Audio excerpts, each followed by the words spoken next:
Do we do that?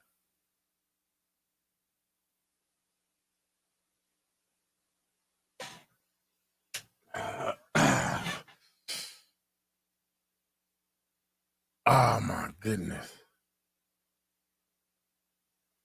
𝗘𝗍𝗓𝗓. Whoop, whoop. 𝗘𝗍𝗓𝗓. Hey, Mike. Oh, I don't know. That's a terrible. Hey, that's a terrible title to hear. Help me out, man. You can change the title. I'll try to use Cat Williams' name. Oops. Invite. Maybe I'm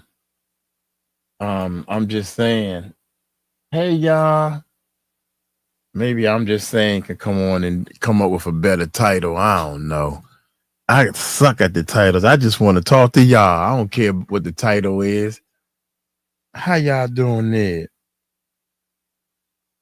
I wanted to touch on, first of all, Merry Christmas, Happy New Year, all that good stuff. How y'all doing? Y'all doing all right? I'm mad. First of all, I'm mad. First, we supposed to go live at 3 o'clock every day. It's almost 5 o'clock. I was asleep. What are we talking about? She gonna tell you. She coming on right now. She coming on right now. See, I got power. Look, I got power. I can keep her behind. I'm gonna keep you behind stage because I got the power. You know how people abuse their power. What's up? Can you hear me? Wait a minute. I can't hear you yet. I ain't even Can you hear me? because Tahir been in here tearing up stuff. There you go. Say something. Hello. Hello. Yeah, I can hear you loud and clear. When Tahir logs into the computers, the sound goes to him. Oh, okay. And it cuts off this sound.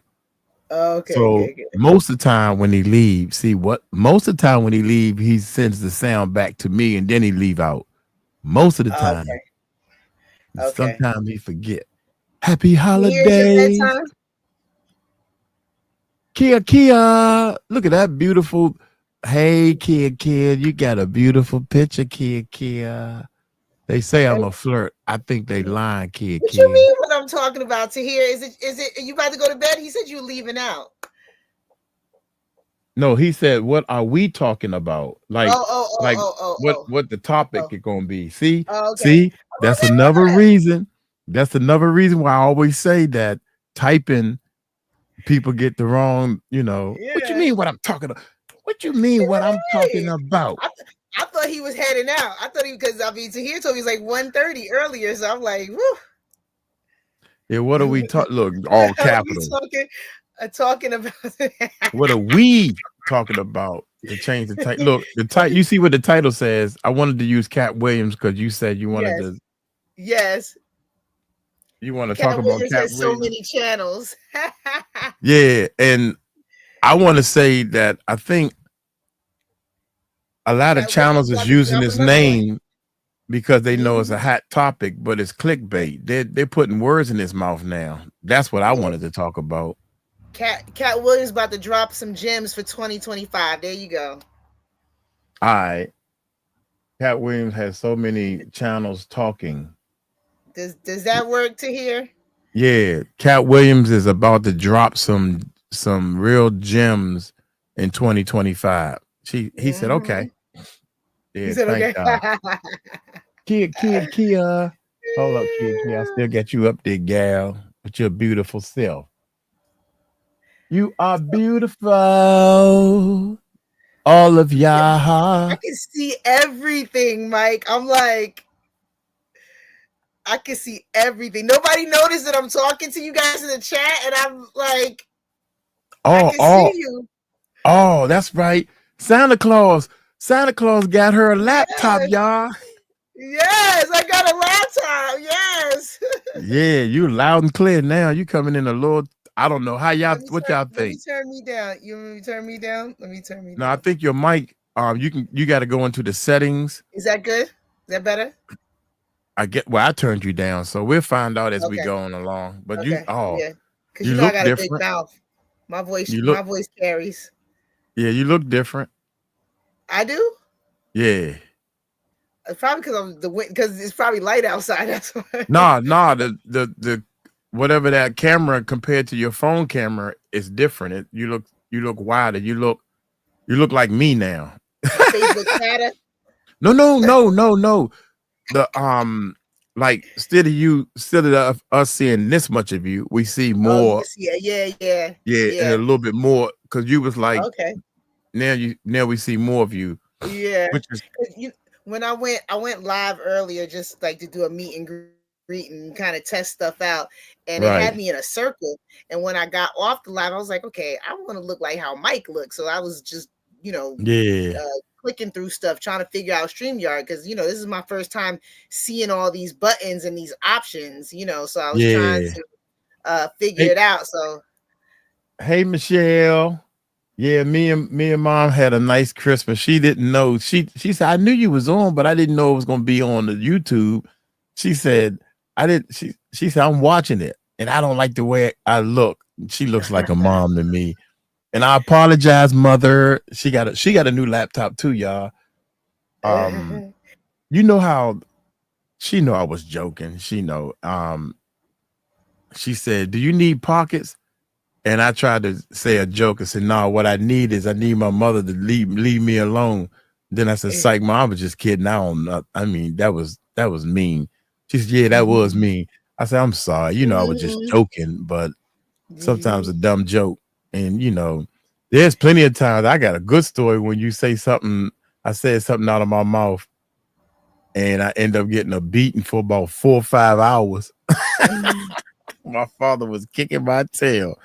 I'll tell that story one day. Hey, Uncle XX. Hey, Tulip. Tiny gonna stick her tongue out. I stick my tongue out too, but I can't talk with my tongue out my mouth. I am enjoying being able to see the chat for once. This is pretty cool. This is like, this is what you guys been looking at, huh? Yeah. Tiny, that's cool. That's a beautiful picture. Oh, yeah, that's a beautiful picture. You look, Tiny trying to make an ugly face. You too beautiful to make an ugly face. That's hard. You can't even make an ugly face if you try. That's one thing I know you can't do. Happy holidays, everyone. Most definitely. Happy holidays. Merry Christmas. Happy Kwanzaa. First day of Kwanzaa today. Me too. I got tipsy. Or today is first day of Kwanzaa? Yes, it is. Emoja. If I'm not Rampage Bone. Happy holidays, y'all.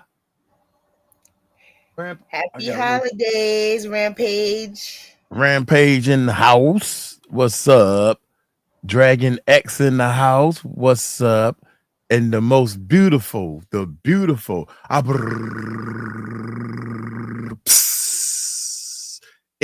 M. Yeah, I'm almost getting it. That's a tongue twister. You need a better name, girl. Yes, you do. You need a better name with your beautiful self. Happy to see you. Happy to see you. Hey, Michelle. He said, thank you. Everyone likes and shares and subscribe and hit the comments. Most definitely. Yeah. Hello, beautiful people. That's what I'm talking about. All beautiful people. Yep. Who else? That's it. We done said hi to everybody. Did we? Hi, everybody. If I missed you, I think my I don't know what happened. It just went black and came back on, so I'm not sure what happened. But if I missed you, hello. Amy put up a different picture. Hey, Amy got a Santa Claus. That's Miss Saint Nick right there. Yeah, it is. Hey, Amy. God damn, you beautiful too. All these beautiful people. Everybody in here beautiful except for Tahir. Tahir is beautiful inside and out. Oops. Yeah. Hi, Tahir. Yeah, look at it. Amy and Miss Tulip. Yeah, look at Miss Tulip with that beautiful black, solid black hair. I gotta wait till it change over. It's taking too. There it is. Hey, Miss Tulip. I want to see a smile on the next picture now because I know you got a beautiful smile. She trying to cover it up, y'all. Yes, Hey, she Miss is. Tulip. I hope all is good. Yeah. Mike, laugh out loud. Mm-hmm. Hey, Miss Tulip. Okay. God bless X. Here come. I'm in trouble, y'all. Hey, Mike and Steph. This is Stephanie. Hey, Stephanie. Look at Stephanie. She got her head to the side. So more beauty. The camera catches more beauty when she put her head to the. That's I need to do. So I need as much beauty as I can get. So I'm gonna turn like this. That way I can get all that beauty like you got, Steph. Yep. Yes, Give indeed. the head tilt. With the head tilt. Yeah. Yep. Yeah, Stephanie. My name is Tasha, but my daughter named my new YouTube channel after her kitty. Oh, that's beautiful. So the kitty name is Stephanie. Meow. Okay. Oh, she said her name is Tashia. Tashia? Is it Tashia? Oh, Tasha? Tashia. Is it Tasha or Tashia? It's Tashia. Oh. It's probably Tashia. Hey, Mike. Oh, this is what I've been waiting on, y'all. Look. Crystal. I've been waiting on Crystal because I got a surprise for y'all. Guess what I got? Crystal. What in the world is this? What is this? What's that? Yeah. I didn't even look. I just knew what it was. These are the shoes that Crystal she mailed them to me. Awesome, girl. Thank you so much, Crystal. Awesome. I'm gonna go running into the valley with. I got shoes for y'all. That's what's up. I'm telling you, people don't realize how many kids' shoes you just have lying around. You can give them to somebody, just you know. So yeah.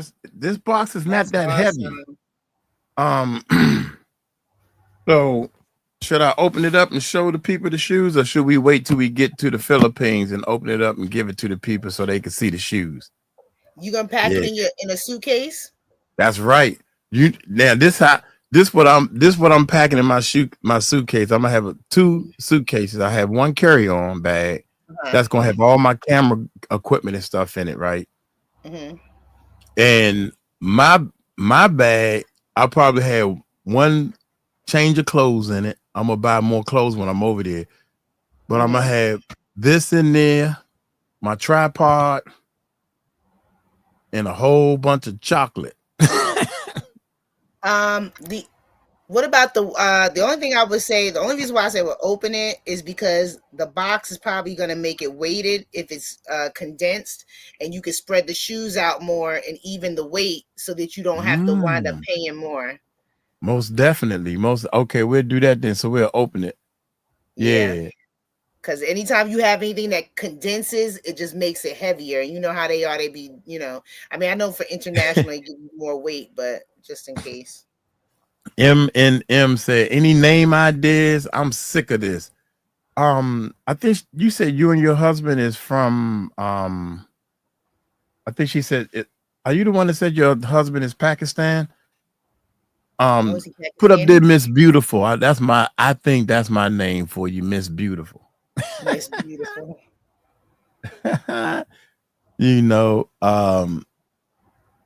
At Michelle, how are you? Thanks. Yeah.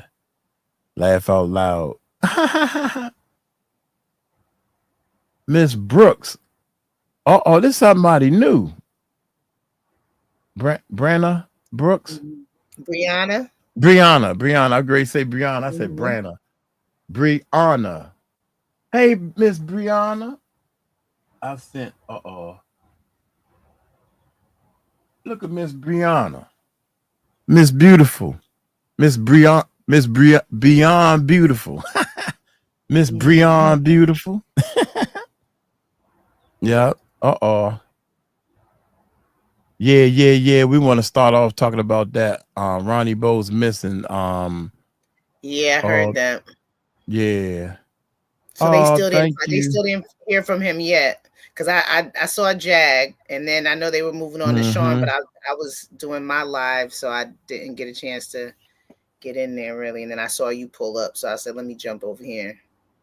Yeah. We was hey chat. We was I was first of all, hey everyone, Merry Christmas, Miss Brianna, beautiful. Okay. I'm behind on the it's natural 𝗟𝗚𝗡𝗞. Why? Who's so shy? Why? Why his head so shiny? Because actually, this is why, ladies and gentlemen, introducing a seer. I put this in it's a spray bottle. I spray it all over my face in it when I wake up. I just woke up, y'all. And then I rub the cream on me and everything and rub it on your skin, because this stuff right here, I had a headache. I got a headache, y'all. So what had happened was I got up this morning and Stephanie started talking me to death. Shh, don't tell her. I'm snitching. Stephanie was talking with you. I had videos to record, but we was talking about some great stuff, and she was all excited. I got a laptop. Oh my God. And I'm like, whoa, I'm so glad, because we definitely didn't have money in the budget for the laptop. But anyway, long story short, so I started recording. Stephanie, you ain't gonna believe this. All the videos I recorded was missing the video caption. I just had the audio and not the video for 5 of them, and all of them was like an hour long. So that's like 5 or 6 hours of recording that 𝗕𝗟𝗢𝗖𝗞 have to fix. And I'm like, me or 𝗕𝗟𝗢𝗖𝗞 have to fix, one of us. And I said, well, you gonna be able to fix it? First time I've caught a live show. 𝗟𝗓𝗡, what's up? Awesome. 𝗟𝗓𝗡𝗡. Is that how you pronounce that? Ash. Yeah. Miss Ash. I think it looked like 𝗟𝗓𝗡 to me. I don't know. I think look at them cheeks. Look, 𝗟𝗓𝗡 got the little side hit. Yeah, she hit the little side approach. Hey, what's up, Ash? I am so glad you're here. We sit here and we talk, and we actually come up with ideas to help people. We just come up with the best ways we can to help people, man. So I'm psyched over that. Somebody's saying, "Hey, Steph." Hey, Crystal, how you doing? Poor Steph. Steph is she doing something. I don't know what she doing. Happy holidays. I'm trying to figure out a way to add the Cash App to my YouTube, and for whatever reason, I'm running myself in circles. So that's what I'm looking at, because I said I was going to add it and I didn't. So that's Natalie. Happy holidays, Natalia. Happy holidays, beautiful. How about that? You need to change your name to Beautiful. I cannot pronounce these names, but I'm happy to see you. I need some water. Also. Yep. All right. Hi from London, UK. I had to do it later. All righty. Look at that beautiful smile. I like that. Yes. Miriam. Shout out to Miriam. Yep. Tiny Dundalin Dragon. Okay. I like that. That tongue sitting out like that. Dragon's in here somewhere. I got it correct. Okay. All right. Okay. Love from the UK. Shout out to the UK. Maybe because Mike not wearing his hat. Yeah, I don't have no hat down here. Oh, they got a hat right here. Yeah, now it's not shiny. Yeah, now it's not shiny. I didn't want to put a hat on because I got such a terrible headache. So once I messed up all those videos, man, my stomach started hurting, man. I was like, because I was so mad. I'm mad at myself. Mm-hmm. But Tahir is going to fix it. Okay. Karen. Hey, Mike and friends. How y'all doing there? Okay. Yeah. I love chocolates. Yeah. You know, let me tell y'all the story about the chocolates real quick, man. Then we get to the Ronnie Bo. I'm way behind. That's right, Amy. Leave Mike alone. Dang. Yeah, he don't Ronnie Bo be talking a lot about a lot of people and they trying to shut him up. Yeah. Let's first of all, yeah, I'm gonna leave that right there. I went to the Philippines one time. I went there 4 times, right? And I think the second time I went, I try to be, you try to be strategic, right? Mm-hmm. So the first time I bought all this chocolate and I had to ship all this chocolate with me, and I had to stuff all this stuff in my one bag, and the bag is so heavy that they charged me more money. So I'm like, God dang. So I said, you know what? Instead of shipping all this chocolate, once I get to Tacloban and get in the van to go down to their village, that's when I will buy a whole bunch. I can buy twice as much. I got bags and bags of chocolate for all the kids and stuff, right? And it's a little cheaper there.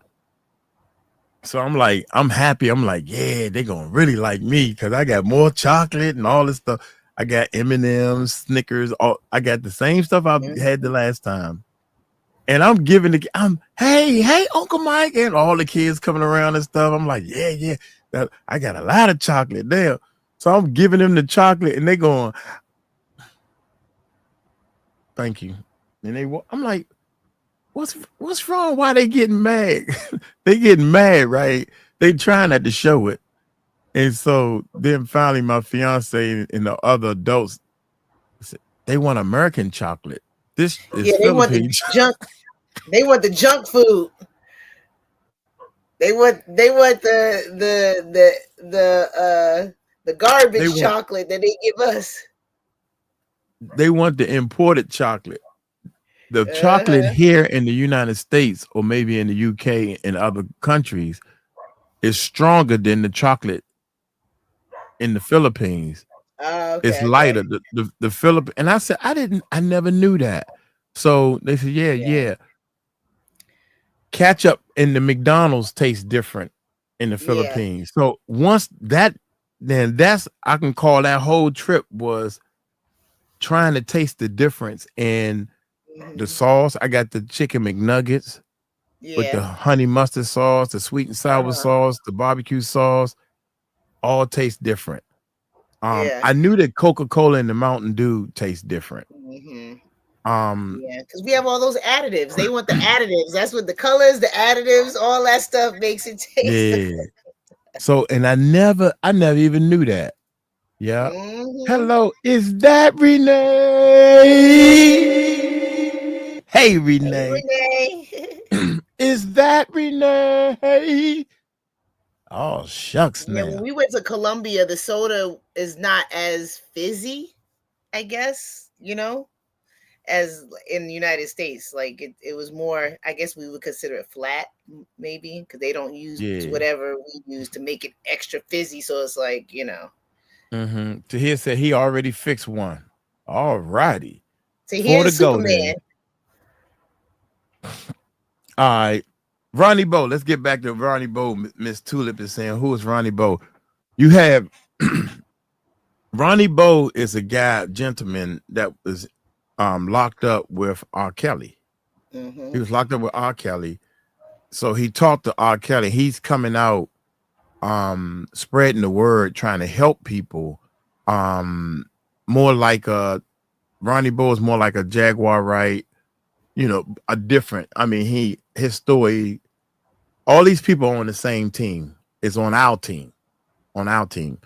Sean Otwood, Ronnie Bo, Jaguar Wright, Latanya.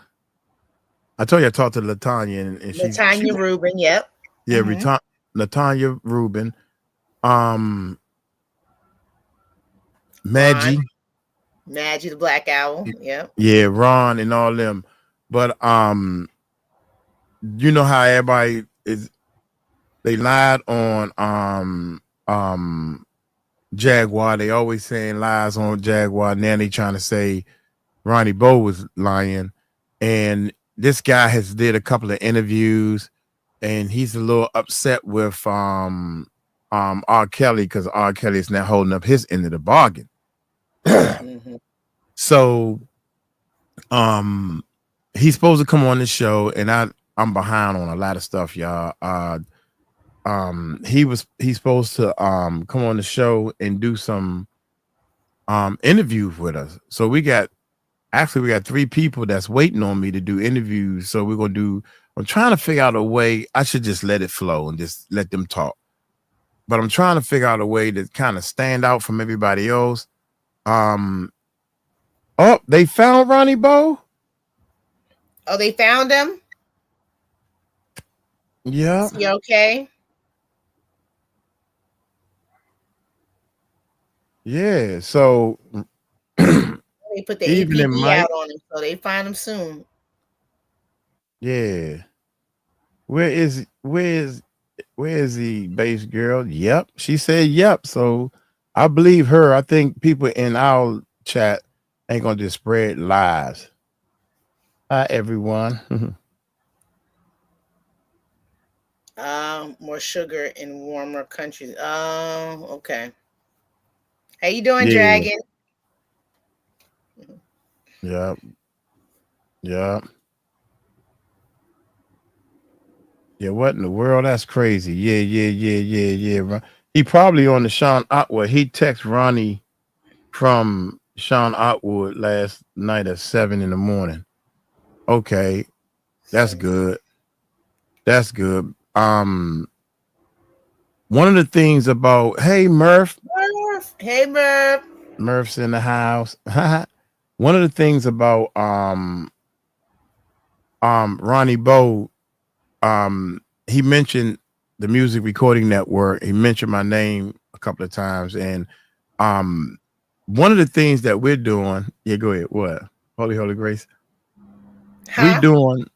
No, I was wondering why you were doing like that. That's to Dragon. Oh, okay, Dragon. Shut up, Dragon. I'm talking. Look, I'm just saying. Just saying. Yeah, most definitely.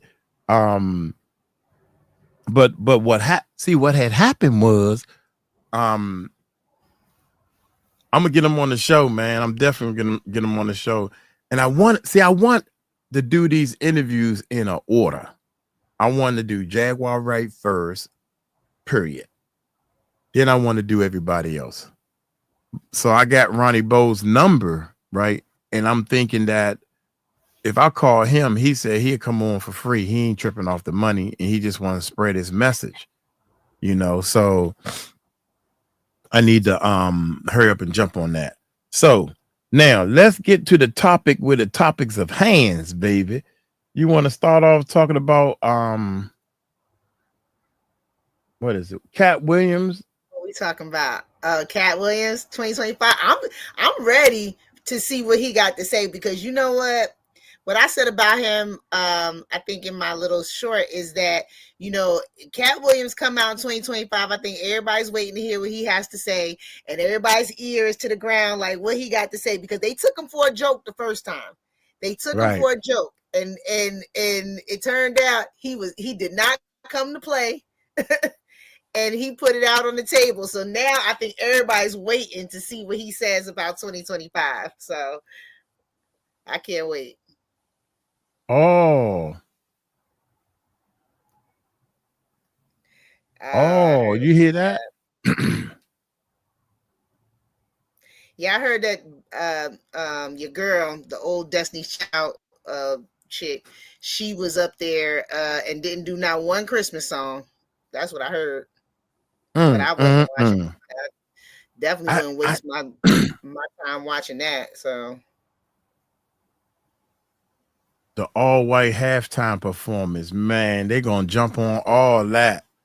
I didn't even notice that because I didn't see it. Me neither. I ain't seen none of this. Interested. Not even interested in the slightest. Like, yeah, I really think they're trying to figure out if they have any relevance anymore. And I don't know. Maybe it's me personally. I never was a fan, but I feel like your relevance is even less than what it was when people were going crazy about you. But that's my personal opinion. What do I know? I'm just saying. Right. Hey, 𝗟𝗘𝗔𝗖𝗓, what's happening? Hey, girl. She over there. She got the little side thing. Put your one leg out. That's all the song you know? Put the one leg out. The hokey pokey? You talking about hokey pokey? No, that's what I'm saying. Look, on her picture, all she got is put the one leg out.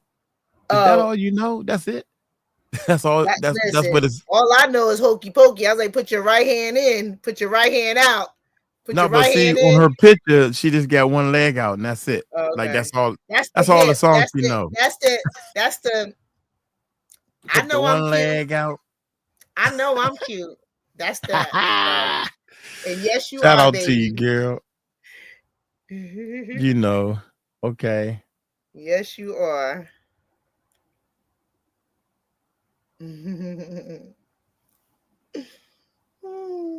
Oh, now she said, I don't think they found Ronnie Bo. They found Ronnie, his co-host that had the baby last night. Oh, because they were trying to get in touch with baby. Bass girl, wait a minute. It's two people, one of them named Ronnie and one named Ronnie Bo. Bass girl, you think they found Ronnie Bo, or you think they because he just had a baby? Ronnie, not Ronnie Bo. Ronnie just had a baby. So once he had the baby, he might have text Sean Otwood. Both phones are dead. Last we heard Murph. Yeah. Wait a minute. They haven't found Ronnie yet. I just text him to see if I'll get a response. Actually, talking about Ronnie Bo. Yeah, we talking about Ronnie Bo. Yeah, make sure you say Ronnie Bo, or just call him Bo, so we can distinguish the difference. Take care, I'm out. Just thought I would let you all know, Ronnie, regardless what you say to hear. I know what I heard. Ronnie, with the baby, said he got a text from Ronnie Bo. Okay. All right, well, that's clear. We just want to make sure we thought maybe you didn't know that it was two different Ronnies.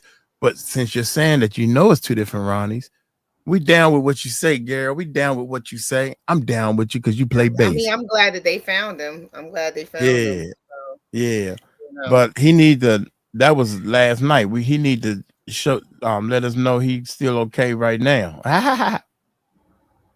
He's in protective custody. He's in protective custody. Bass girl just got it mixed up. Nah, she didn't get it mixed up. That's what we thinking. Anyway, hey, hold up. I see some cookies, y'all. Of the immigrant that the girl on fire. The woman that got set on fire in New York.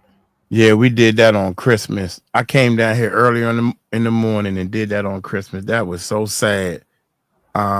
Miss Cookie. Yeah, Ronnie's missing. Yeah, Ronnie Bo is missing for right now. I think Ronnie Bo is missing, and I think that Jaguar Wright is having a fit. So let's peep in. Let's do this, y'all. Let's do this. In fact, I had this up because we was great talking about this. But let's peep in. Is Sean Otwood?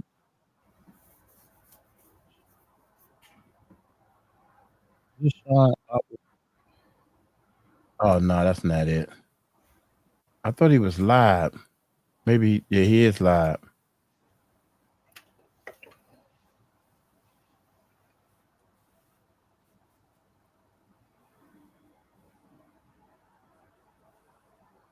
Yeah, Jag was very upset.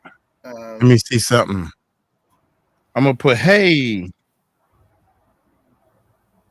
You texting him?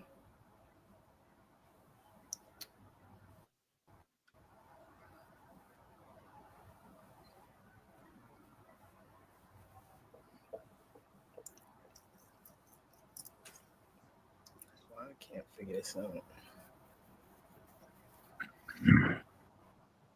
Okay, y'all I don't know if they're gonna say something, but I just text, hey guys, did anyone see Ronnie Bo? I just tried to call him myself. Mike's in the and house. Thank you, Karen, for your subscribe. Uncle Mike, you late, Mike. There's so much going on. It's just so much going on right now. It's like we weren't, you know. Oh, finally, I don't know what goes Mike, on no, in my. We haven't.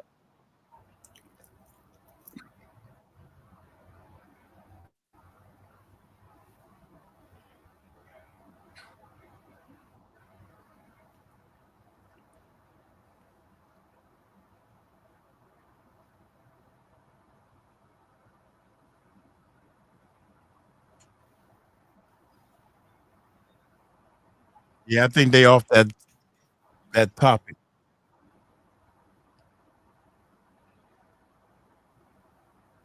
Yeah, I'm pretty sure Sean sees me, but he don't want to. I just asked, and this is the answer I got right here from somebody. I don't know who this was. Mike, no, we haven't been able to get a hold of Ronnie Bo. So. Oh, so no, they haven't still. Yeah. Oops. Yeah.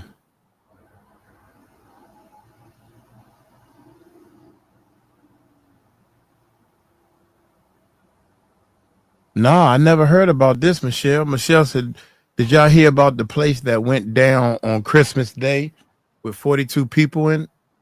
What place? I did hear about that, but I didn't get any details about it. What went down? The building fell down and went down on them, or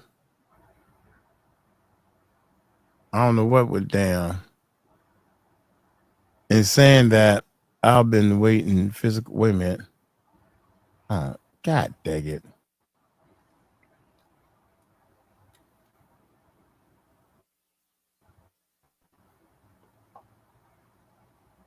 Yeah. Well, I think he haven't. Yep. Hey everyone. Yeah. What's going on, Patriot Girl? Yeah. I hope they find him soon. Yeah. He didn't have his you know, his domestic issue, and so he didn't have like his access to his accounts and stuff. I think was a big issue. So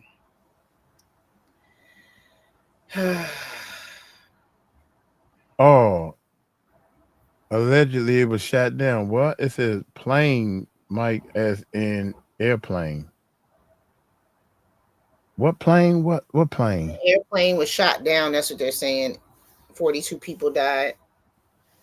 I think that's airplane was shot down. I thought she said a place was the place. No, allegedly a plane was I shot. asked you and you some more. I don't know that much about it. Well, tell me what they talking about. That's all I'm saying. Not what kind of bullets they use and what kind of boots they had on, and if they were strapped and how many people did it, how they got on the plane, where the plane was going, and too much. Yeah. I heard something about it, but I didn't get any details about it because yesterday was. That's crazy. Oh, did y'all? I didn't even hook the thing up where y'all was saying. Oh, I went over to Sean Otwood's channel, and all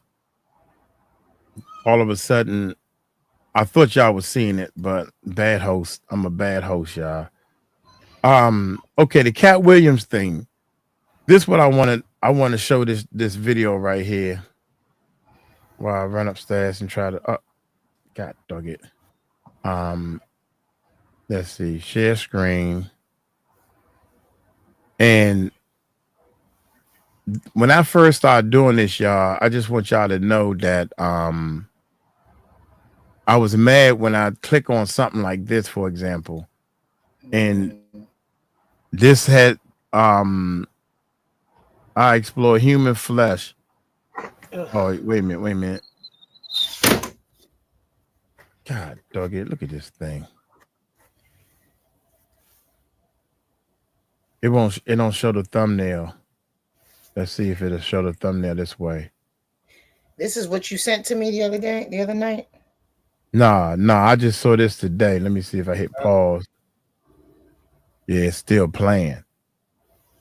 When I refresh, it used to, unless they're looking, it used to show the thumbnail, right? But this is the thumbnail. Can y'all see the thumbnail now? The top one got Cat Williams. Yeah, that's the biggest I can get it for y'all. This top thumbnail has Cat Williams' face on it, along with the meat thing. And it's referring to like Cat Williams is talking about the meat, and I heard that's what it looked like to me, you know. So yeah, what I'm saying is this is clickbait. So that's why I named it named the title. Cat Williams has a lot of channels talking, you know, but well, anyway, I'm gonna look at this, but I noticed they're looking to make this video, even the title switched back. Like Cat Williams is saying, I explored human flesh stored in Diddy's secret tunnel. So my question is, if this I is not referring to Cat Williams, who is this person I explored? This is clickbait to me. Does that make sense? Yeah. And soon as the video starts, that's Cat Williams on stage right there, right? Is that Cat Williams? It looks like somebody. I've never seen him wear is that an army fatigue? Like it looks like an army fatigue suit. Right. All right. Well, we're gonna play the video and see what's going on. Here we go, y'all. Here we go. And so I need to give you a massive flashing red warning here. What I'm about to say is quite disturbing. There's a lot of like uncomfortable language. And if you are triggered or upset by sex assaults and violent assaults, etc., then this is definitely not the show for you tonight. Being an elite cleaner is a lifestyle that not everyone really understands. When I chat about my job, a lot of folks picture these stunning mansions that seem endless, filled with designer furniture and views that look straight out of a dream. Honestly, they're not totally wrong. I've walked on rugs that were pricier than my childhood home and polished chandeliers that sparkled like stars in the night sky. Honestly, it's not as glamorous as it might seem. People don't really consider the dirt I deal with, not the stuff you can easily wash off, but the kind that clings to a person's soul. Whoa. When the wealthy and influential reach out, they're not just after someone to clean up. They want someone who can make their blunders disappear. Wow, yeah, this is deep already. So even though the guy used the Cat Williams thumbnail to attract people, right? I really think that he was a clean. This is, you know, it was a movie. Samuel Jackson was in a movie called The Cleaners. Mm-hmm. And the whole, they called him to do a cleanup job, and it was cleaning up the blood and everything of a murder. Mm-hmm. Yeah. You remember that? Yeah, I've seen a couple of shows like that where they've had, you know, like cleaners, and they called people and they can like make it look like it never happened, pretty much. Right. Okay. Here we go, y'all. Soul. When the wealthy and influential reach out, they're not just after someone to clean up. They want someone who can make their blunders disappear. They're not looking for a cleaner. They want someone who can wipe away the evidence, someone who can handle the burdens they think are too heavy to bear on their own. You wouldn't believe some of the things I've seen that would definitely make anyone curious about what's really happening behind those shiny doors. You wouldn't believe the places I've found drug residue stashed away. It's almost like it's hiding in plain sight, just waiting for someone like me to stumble upon it. Some toys and accessories are so personal and revealing that their owners would probably swear they never even had them. And sometimes you'll even find live animals, but not the typical ones, more like some really exotic creatures. It was like finding an old souvenir from some knights who had a bit too much fun. I remember this one time I came across a snake all curled up in a bathroom sink. I totally froze, half thinking it would strike, but it just stared back at me, feeling just as out of place as I did. Wow. I was pretty good at my job, quiet, efficient, and intentionally not too invested. Being curious wasn't just looked down upon. It could really get you into trouble. My job was pretty simple. Get rid of the chaos, bring back some order, and make sure everything looked normal when I was done. For a bit, that did the trick. After years of cleaning up messes that no one ever mentions, you really start to feel the burden of it all. Every mess tells a story, don't you think? Sometimes it's really loud, like the sound of broken glass and furniture being flipped over, that just shouts of anger or fear.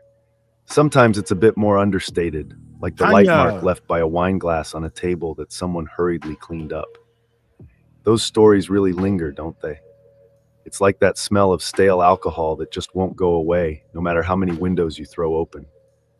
Honestly, I don't think anything could have prepared me for that call. It was meant to be just another job, a special cleaning at a huge Beverly Hills mansion owned by one of the biggest names in entertainment. That day, my boss's tone felt different, more cold and sharp. "Hey, just so you know, this is confidential," he said. "Just focus on getting the job done.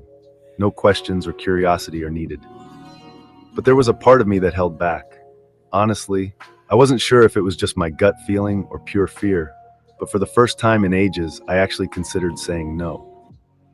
I know I probably should have, but honestly, the payoff was just too good to resist. It seemed like one of those deals that was just too good to be true, too pressing, almost like they were trying to lock in my silence before I even arrived. Back then, I had no clue that I wasn't just starting a job. I was actually uncovering a secret, something I was never meant to discover. Getting a call to clean in Beverly Hills was just another day for me. I've been in homes that felt like museums, where every surface gleamed with a kind of wealth that's tough to picture. It was clear this job was different the instant my boss called me. He tends to steer clear of calling me directly and likes to keep things a bit more surface level. This time, he really took charge, talking in short, sharp sentences as if he were holding back a bit. "Hey, we've got an emergency," he said. "So you'll be working in a basement. Just get the work done. No questions needed." There was this thing in his voice, a bit of hesitation, like he was trying to give me a heads up without crossing any lines. I really had no idea what I was getting myself into. The house we're talking about used to belong to Diddy, who's definitely one of the biggest names in the entertainment world. Everyone knew his name, and I'd heard a ton of stories about his legendary parties, those wild events where everything was over the top and there were no boundaries. When I arrived at the mansion, it felt like I had stepped right into one of those stories. There are broken bottles scattered across the shiny floor and abandoned glasses balancing precariously on the edges of fancy furniture. The air is heavy with the scent of cigarettes, blended with something even more intense. The mansion was just breathtaking, like it came right out of a magazine or a music video. The marble floors stretched endlessly, reflecting the light from the massive chandeliers that lit up the room as if it were daytime. The walls were adorned with modern art pieces that probably cost more than what many folks spend on their houses. The whole place just oozed luxury, but there was definitely something off about the vibe. Under all that grandeur, there was a tension, a quiet sense that something wasn't quite right. You couldn't see it, but you could definitely feel it. like the house was keeping some secrets to itself.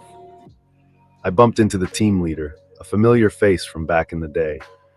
Usually, he was pretty chill and composed, but today he felt a little tense. He barely looked up and gestured toward a staircase over to the side. "You take care of the basement," he said in a hurry, as if he wanted to get it out before he could second-guess himself. The lower level. You know, I've noticed something over the years. When someone says to go to the basement, it's usually not for a good reason. Basements are like the secret hideaways where folks tuck away all the things they'd rather keep out of sight. The clutter that's just too overwhelming, too shadowy, or too questionable to be on display. There are secrets hanging around here, and it seems like no one comes to someone like me unless they're looking to make those secrets vanish. I was at the top of the staircase, just taking a moment to look down. As I walked into the dark depths, I couldn't help but feel that whatever was waiting for me down there would stay with me for a long time. But you know how it goes with jobs like this, right? They come with their own rules. No questions asked, no second guessing, and absolutely no looking back. As I walked down the staircase, I could feel the air shifting around me.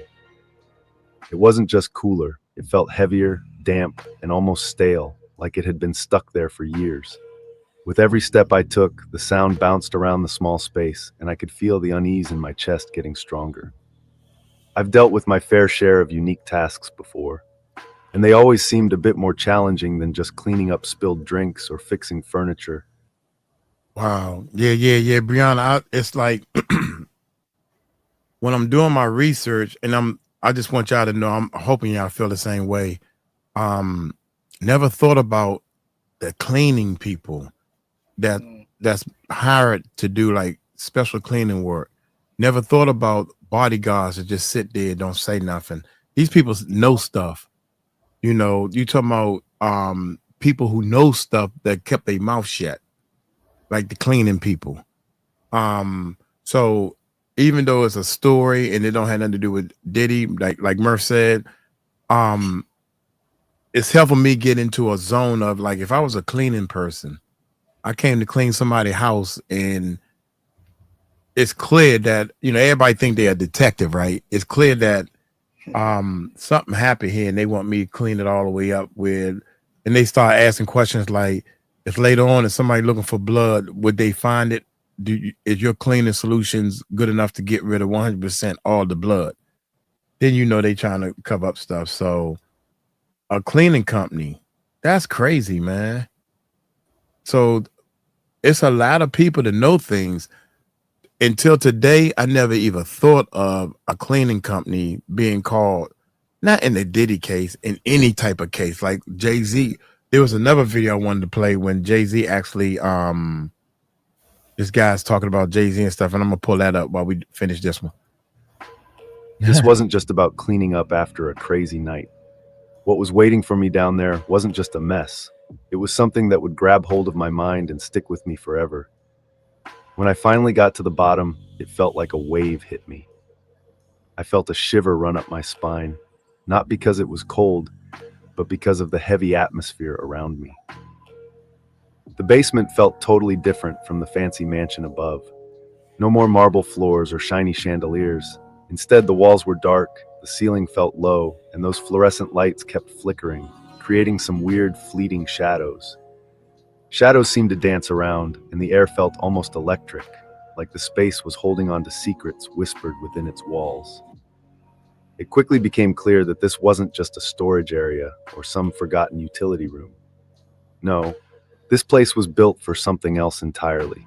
The plush soundproof walls, the dim lighting, and the faint scent of expensive cigars lingering in the air told me everything I needed to know. This was a space meant for private parties, the kind that no one wanted the world to know about. The unsettling contrast between the luxury upstairs and the suffocating secrecy of the basement made my stomach twist. Whatever went down here was definitely not meant for anyone to see, and it was my job to keep it that way. Right in the middle of the basement, under the dim, flickering light, there was a small stage. The metal rods gleamed coldly, catching what little light managed to reach them. Their shiny surfaces seemed a bit out of place among all the surrounding chaos, and the floor had its own tale to tell. Heel marks were dragged through sticky patches, drink stains overlapping one another, and something darker and thicker clung to my shoes with every step.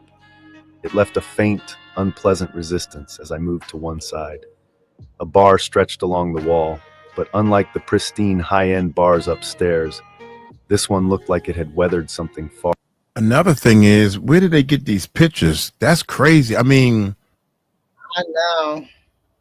is this this could be Photoshop. You got the picture and then you color grade the picture to make it look like Diddy was in that hallway, and you lock the picture in, and then dragged through sticky patches, drink stains overlapping one another, and something darker and thicker right clung to my shoes with every step. It left a faint, unpleasant resistance. That's a good job to if one it's side. Photoshop. A bar stretched along the wall, but unlike the pristine high-end bars upstairs, this one looked like it had weathered something far more. Half-full bottles, looking a bit sinister, were left behind, some tipped over and spilling a yellowish liquid into shallow puddles that shimmered softly in the dim light. The counter was a mess, with thin lines and scattered traces of white powder still hanging around. It was like a quiet admission of the wild night that had just passed, a chaotic reminder of all the excess and recklessness that went down. The furniture had a story that was even darker, armchairs that are torn. The fabrics were all askew, with sofas that had cushions stained and sagging, holding on to stories that were probably best forgotten. In the corner, there was a broken chair that seemed to be stuck in time, its wood all splintered. It's jagged and raw, almost like a piece of evidence. You can easily imagine someone being thrown against it. It wasn't just the dirt and grime from a wild party. It felt like the aftermath of something violent, something that couldn't be brushed off with laughter and excuses. But the most unsettling part, it wasn't the mess or the destruction, it was the silence. It hung in the air like a heavy weight, making the tension in the room even more palpable. The chaotic state of space felt moving. It felt like time had stopped, but the heavy silence somehow made everything feel alive, sending chills down my spine. Every sound I made, a soft squeak of my shoe, the dull scrape of my cloth across the table, echoed back endlessly, almost like the walls were mocking me. It felt like the basement was holding its breath, waiting for something or someone. As I cleaned, that unsettling sensation of being watched began to creep over me. It wasn't the usual unease you get when you catch someone staring from across the room. No, this was deeper, harder to pinpoint, like the walls themselves had eyes. The basement felt alive in a way that made my skin prickle. Every shadow was a little too dark and every corner too quiet. I pushed the feeling aside, telling myself to concentrate on what I needed to do. This wasn't the moment to let my mind wander. Then I caught sight of it. There's something odd going on behind the bar. One of the wooden panels didn't quite line up with the others. It was subtle, almost invisible, but my trained eye noticed it.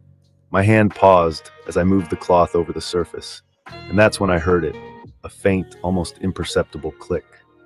My heart skipped a beat, and I frozen. Slowly, I pressed my hand against the panel, and it slid aside with an unsettling smoothness, like it had been waiting for someone to find it.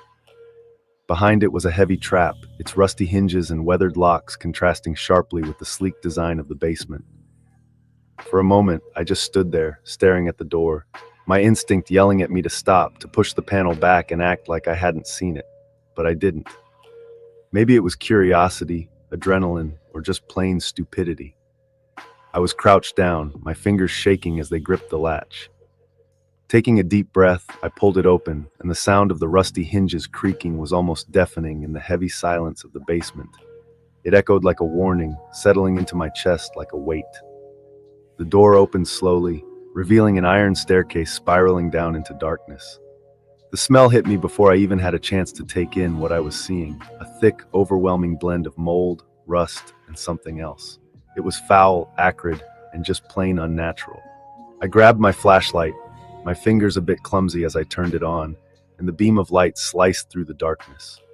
As I tried to light up the staircase, it felt like, no matter where I pointed the beam, the light just got swallowed up, almost like the staircase went on forever. The darkness below seemed to have a life of its own, tugging at me with a low, eerie hum. My heart raced, and for a split second, I thought about turning back. But it was like something invisible was guiding me, and before I knew it, I had my foot on the first step. I pushed back the growing panic and started to make my way down. Each step creaked under my weight, the sound bouncing off the walls and fading into the darkness below.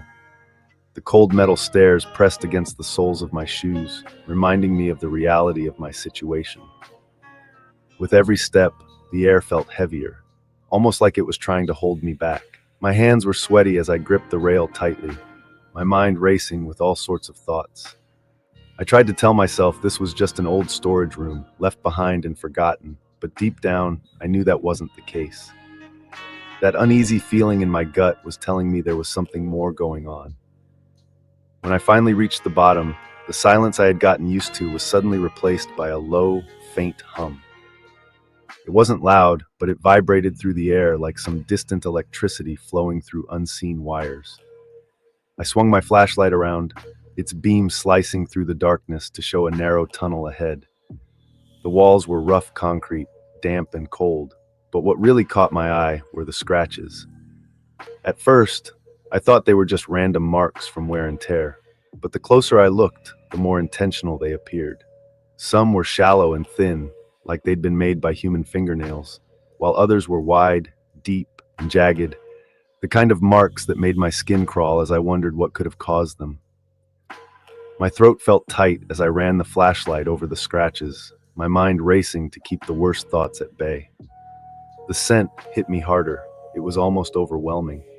It was more than just mold and rust. Beneath those familiar scents was something far more sinister, a sharp, sickening stench that reminded me of rotting meat. I had to lean against the wall for a moment, trying not to gag. The tunnel seemed to go on forever, and with each step there was this unsettling hum that just wouldn't quit. That it got louder the further I went, and then I reached a point where the passage split into two ways. To the left was just pure, suffocating darkness. My flashlight couldn't cut through it, like the void was swallowing the light. But to the right, something more tangible caught my eye. A big, rusty metal door stood at the end of the tunnel. Its surface was marked with dark stains that had dried up over time, creating brittle trails that reached down to the floor. Near the top of the door, there was a small, circular window, just big enough to take a peek through. Even though what was beyond was cloaked in darkness, my legs felt like ice, and my instincts were yelling at me to turn back.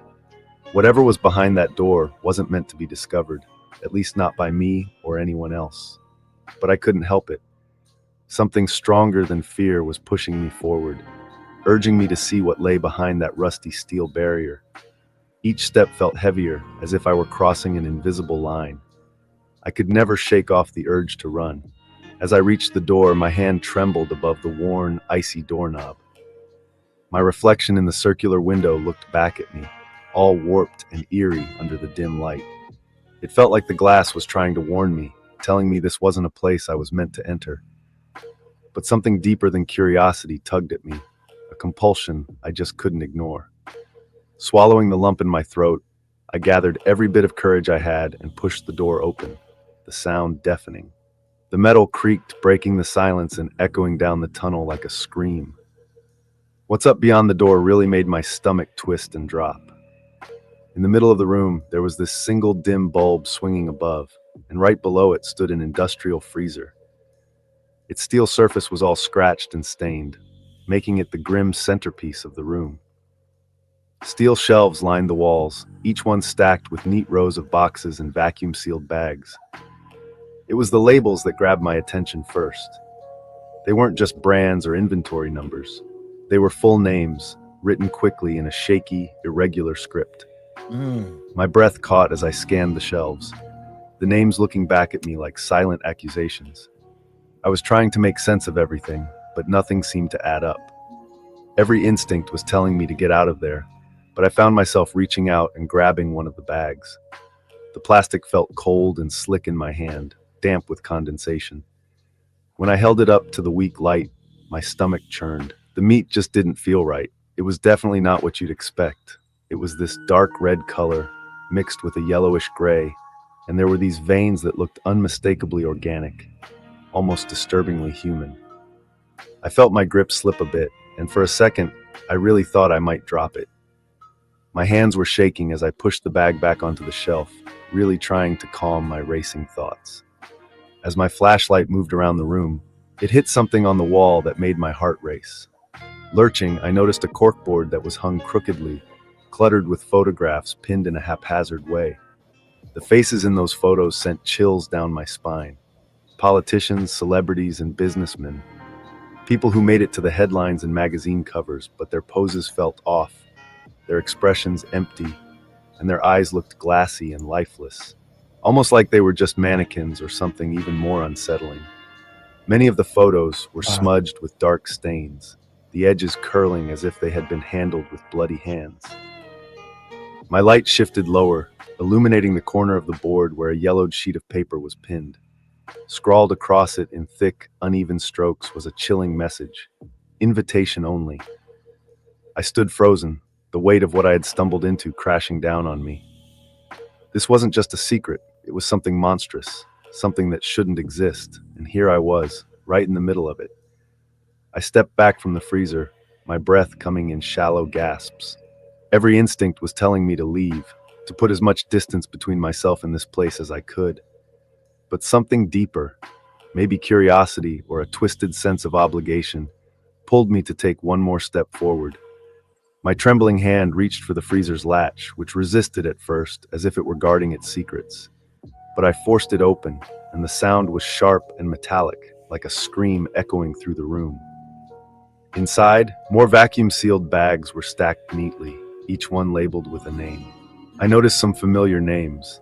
I really wish I hadn't felt my stomach churn as I looked at the bags, bile rising in my throat. This wasn't just a crime scene. It was something worse, something I couldn't even start to process. My hands shook uncontrollably as I closed the freezer, the latch clicking back into place like it was sealing a tomb. Then I heard a faint creaking sound coming from behind me. My heart stopped. I spun around, my flashlight slicing through the heavy darkness. It was dark, and the room felt empty, or at least that's what I thought. But there was this nagging feeling, like someone was watching me, and it was almost too much to handle. It felt like invisible eyes were following my every move. The air was thick, almost suffocating, as if the walls were closing in on me. I knew I had to get out of there. I stumbled back toward the tunnel, my steps shaky but fast. With each step, the smell got worse. The stench of decay and rot clung to me like a second skin. The darkness curled and changed. Shadows were creating shapes that just didn't make sense. I really didn't want to, but my flashlight flickered, and for a terrifying moment, I was surrounded by total darkness.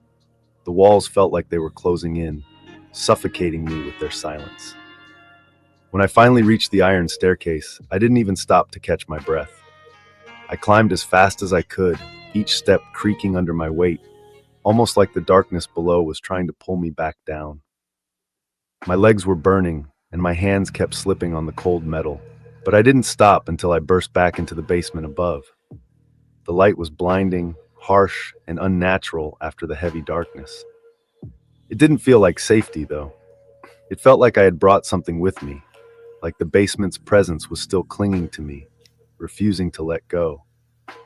I made my way through the rest of the basement, just scrubbing and cleaning without really thinking about it. It felt like I was going through the motions. My mind was blank, and my body was on autopilot. All I wanted was to get out of there.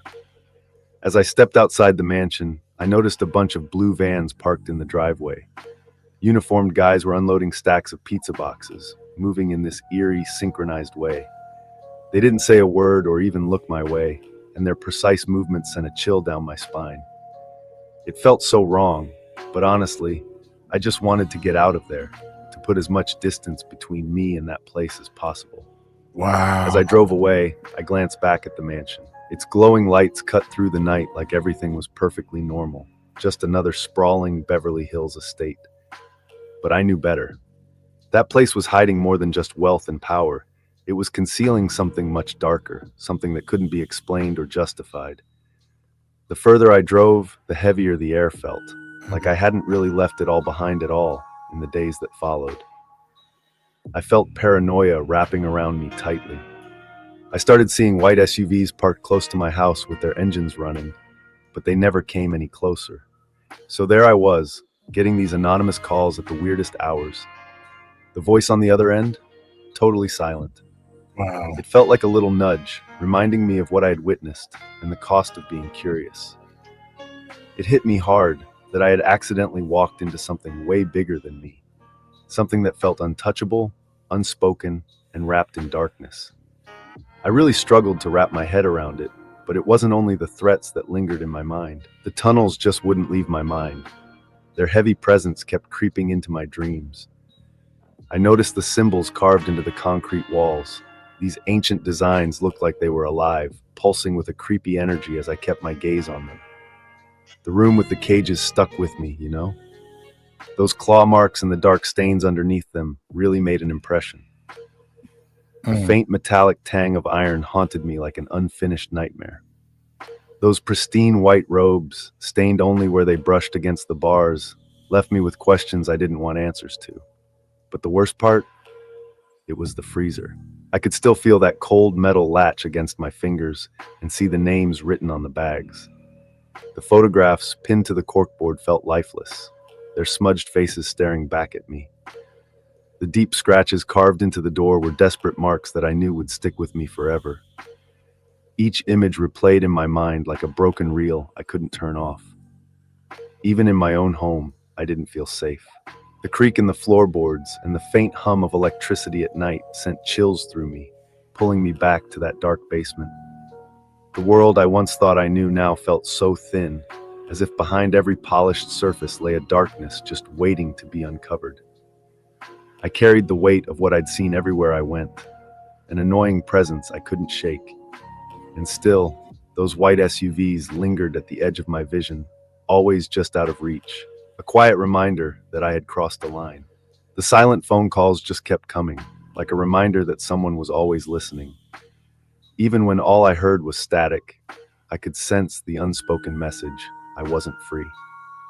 So here I am, faced with a choice. Sharing this story might turn out to be the biggest mistake I ever make, or it could be the only way to finally break free from the shadows that still linger around me. Maybe the only way to break free is to shine a light on it. Or perhaps by sharing this, I've just made things worse, letting the nightmare creep in even more. Either way, it's too late now. The story's out there, and so am I. Wow. So wait a minute. So I was looking at Spill Down, looking at the channel, and I'm wondering, are these just, give them a thumbs up? Always everybody trying to get help. Are these just stories he telling? They just stories spilled down like movie stories. Or is this the real deal?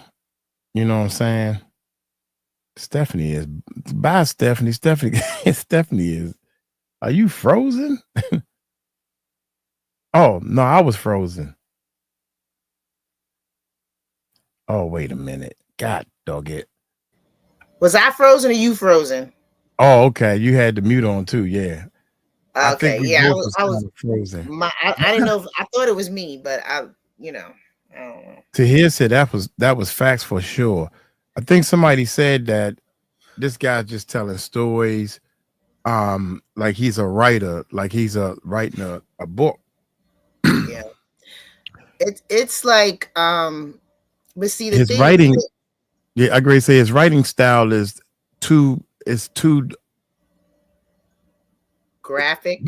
Yeah, he got a great writing style, but if you're telling a story that's real, you need to leave some of all that Hollywood out. Yeah.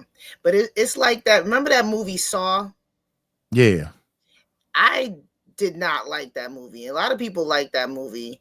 And they thought it was so great and whatever. And I remember having this conversation with somebody. I was like, that movie is sick. I said, because that had to come to someone's mind. I said, and he was like, well, it's just a movie. It's not true. And da-da-da. And now looking at what's going on, it's like, but is it not true? But is this not something that could have possibly went on?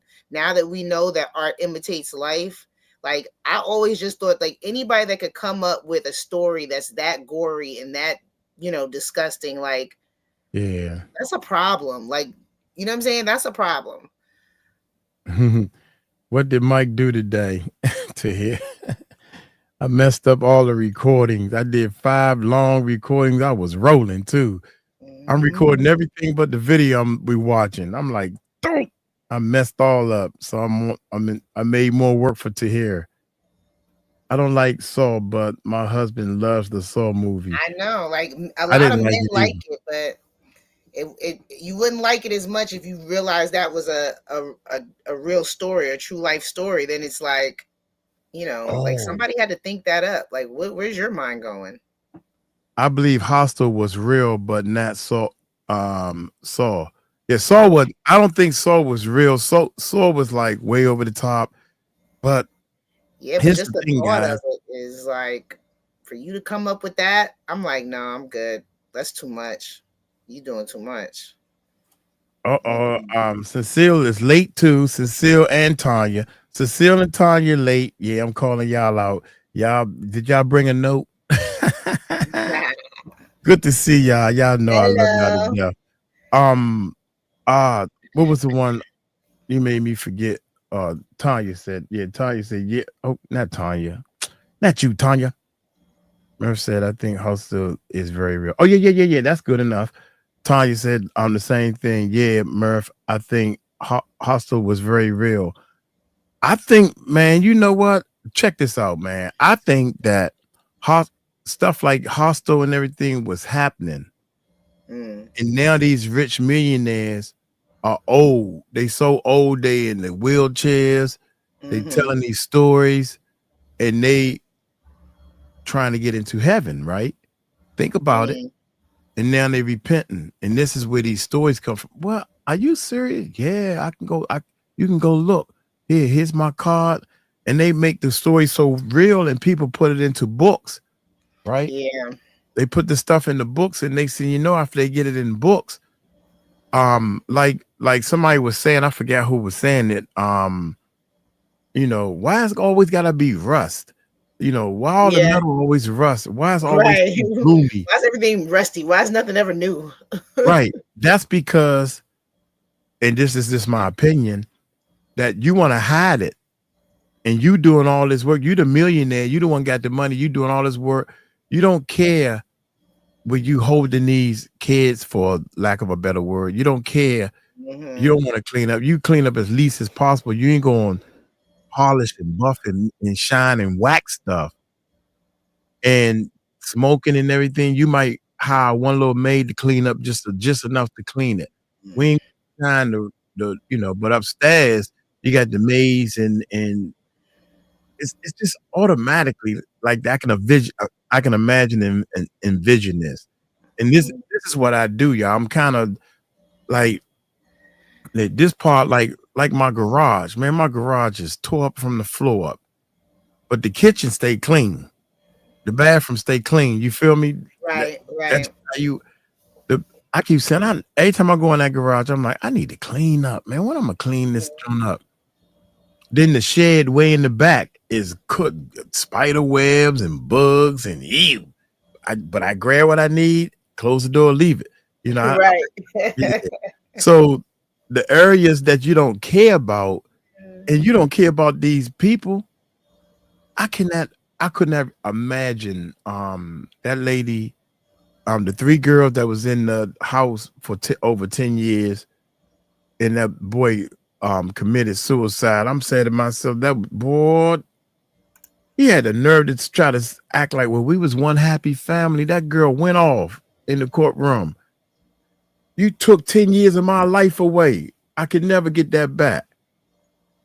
And he was making them use the bathroom in a bowl. Ugh. Yeah, that man didn't last long in jail, though. They got rid of him quick. So, but one written one 3 girls, right, and the baby. Yeah, one written rule that kills me is Renee, they need to go to jail. I don't understand how Yeah, love. I don't understand how movies like Hostel, all these movies, man, is written from the facts of what's going to either happen in real life in the future or it already has happened. And I couldn't believe that girl and them people with. If y'all didn't see the movie Hostel, this is the movie I'm thinking, because I would get the wrong name with the wrong movie, whatever. This is the movie where people pay big time money to go in a room with a person, right? And they can do whatever they want to this person. And they got all the tools that they that they requested. But when you leave that room, the person you had must be dead. Is that the movie? You remember that movie? No? Poor thing, you doing something else, ain't you?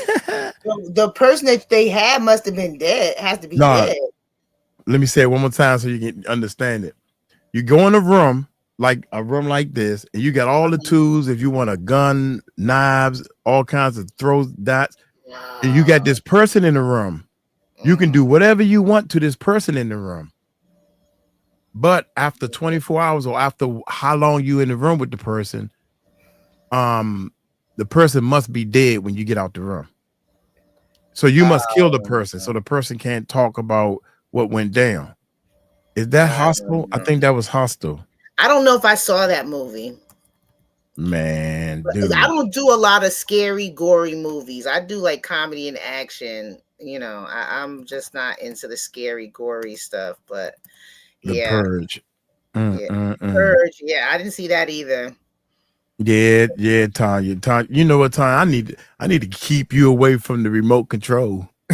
Tanya, you need to stay away from the remote control. From now on, I pick your movies. Yeah, Purge was. Do you know what Purge was about? Wasn't that you get like one day to do whatever? Like if somebody did, you can kill them and you don't have to pay people for it. Yeah. They don't want me playing them games. Yeah, you're right. She said yes, Mike, and it was horrible.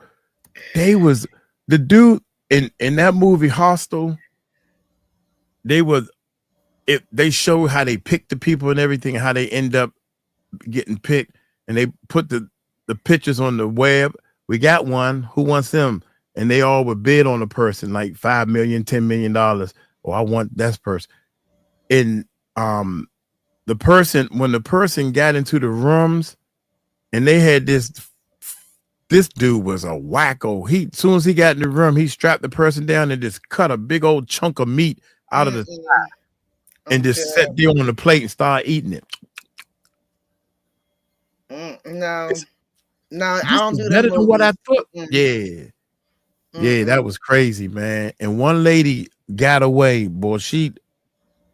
But it's so deep, you deep down in this dungeon and these tunnels and stuff, it's hard to even get away. If you get out the room, your journey has just begun in that movie, So yeah. But Purge, oh my God, Purge. Lynette late. Hold up, y'all. Wait a minute. We interrupt this broadcast so we can put Lynette on display because she was late and I don't think she has a note. Lynette, the next time you late, you gotta have a note pinned to your chest, like in elementary school, right? They pin a note to your chest. To your shirt, yeah. Mercy, he watch a lot of horror. Yeah, I have a weak stomach, so I don't like I remember, what is it, one of the Jason movies, and the guy took the heart out and he started biting it. Ugh. Oh yeah.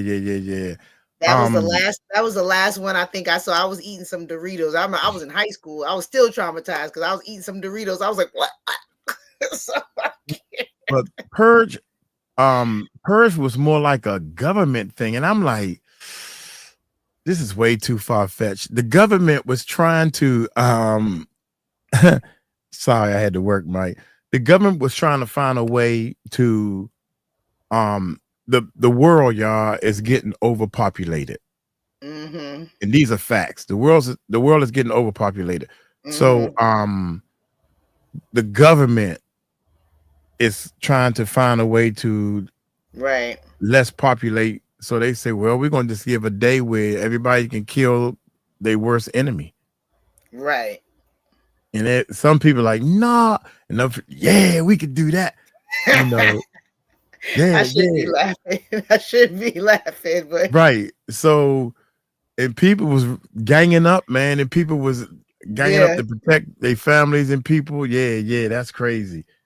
That's wild to think about, man. If we living in a world where that actually happens with the government, so that's crazy. All right, let's move on to this Diddy. Let me see what this is right here. I'm getting tired, y'all. This is work. You tired already? We just got here.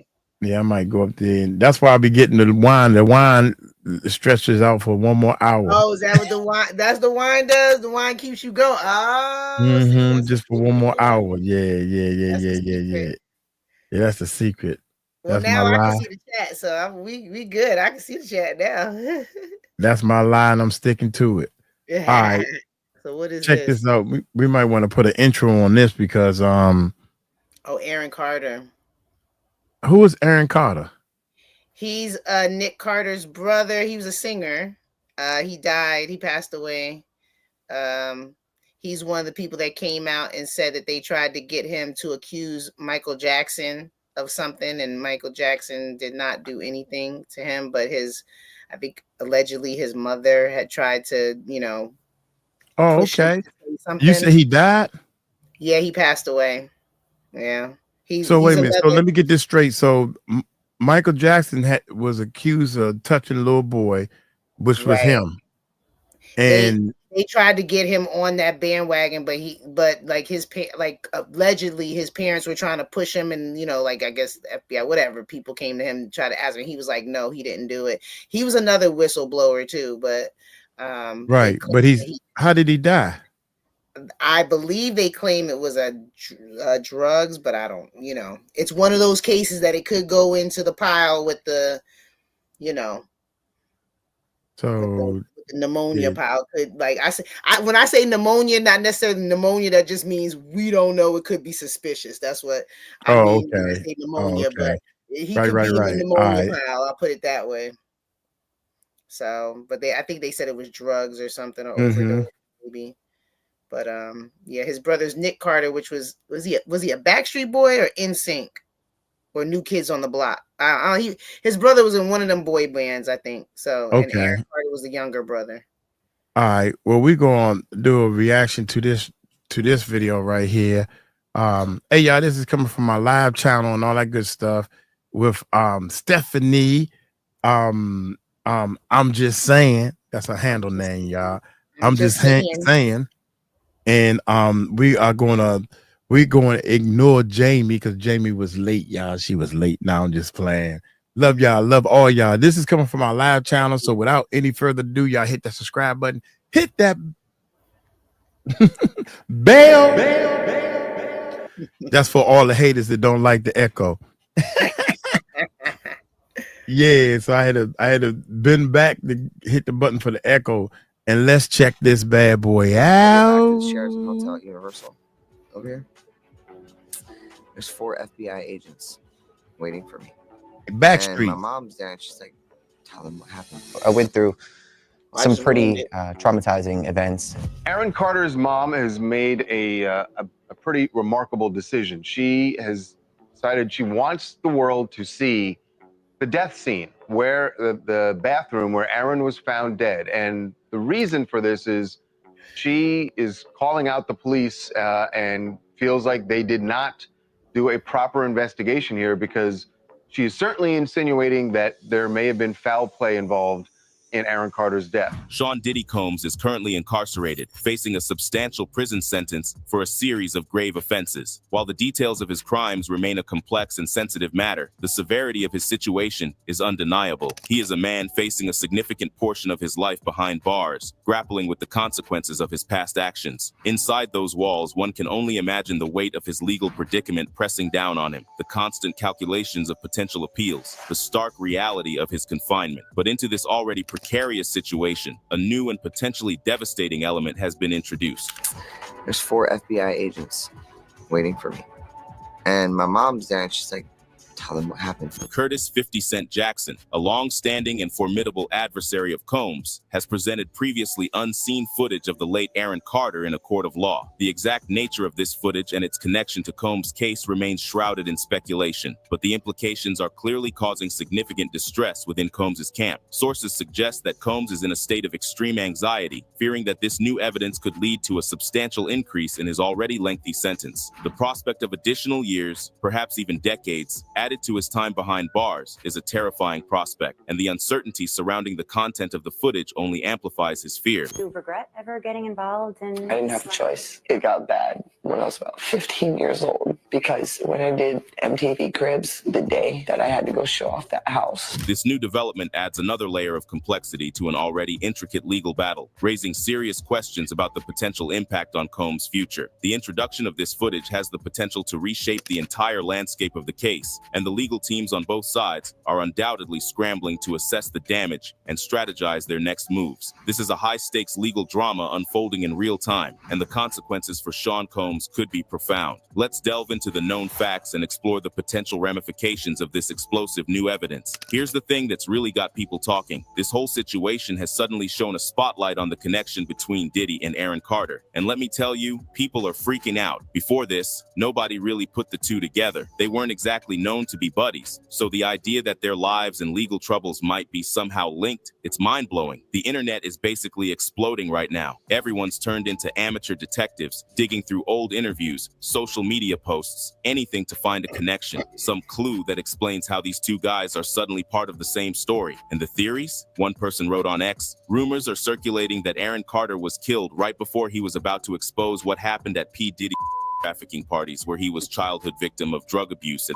Aaron Carter released albums under Sony Music Group Entertainment, which is a parent company of P. Diddy's Bad Boy Records. Whoa, they range from totally believable to completely bonkers. But the one thing everyone agrees on, this whole thing is shady. It casts a dark cloud over both Diddy and Aaron Carter, and people are starting to ask some really uncomfortable questions, like what really happened to Aaron, and how deep does Diddy's involvement go? The public wants answers, and the pressure is on to figure out the truth behind this increasingly bizarre and unsettling situation. Explosive new evidence hints at a dark connection between fallen pop star Aaron Carter and hip-hop mogul Diddy, raising disturbing questions about whether Carter's untimely death was more than just a tragic accident. Was Aaron silenced for knowing too much? The whispers started after Carter's sudden passing at just 34, but now they're growing louder. Federal investigators are reportedly digging deep into Carter's past, focusing on any potential links to Diddy. Rumors suggest that Diddy could be facing additional charges related to Carter's death, adding another layer to his already complex legal troubles. The timing of Carter's death, just one day after Diddy's birthday, has further fueled speculation. Investigators are also reportedly examining other mysterious deaths connected to Diddy, painting a grim picture of potential foul play. Carter, who rose to fame as a teen heartthrob and the younger brother of Backstreet Boys' Nick Carter, struggled with addiction and mental health issues throughout his life. Resurfaced photos of Carter with Diddy have added fuel to the fire, prompting questions about the nature of their relationship and whether Carter might have been one of Diddy's victims. Adding to the intrigue are Carter's cryptic social media posts before his death, hinting at dark secrets involving powerful figures in the entertainment industry. Just days before he was found dead in his bathtub, Carter reportedly reached out to Kanye West for a private conversation, leading many to wonder what information he possessed. Kanye later made shocking allegations, claiming Carter's death was orchestrated by his former trainer, Harley Pasternak, and linking him to MK Ultra and celebrity manipulation. The truth remains elusive, but one thing is clear. Aaron Carter's death is shrouded in mystery, and the alleged connection to Diddy raises chilling possibilities. Was Carter silenced for what he knew about Puff and his parties and his affairs? I went through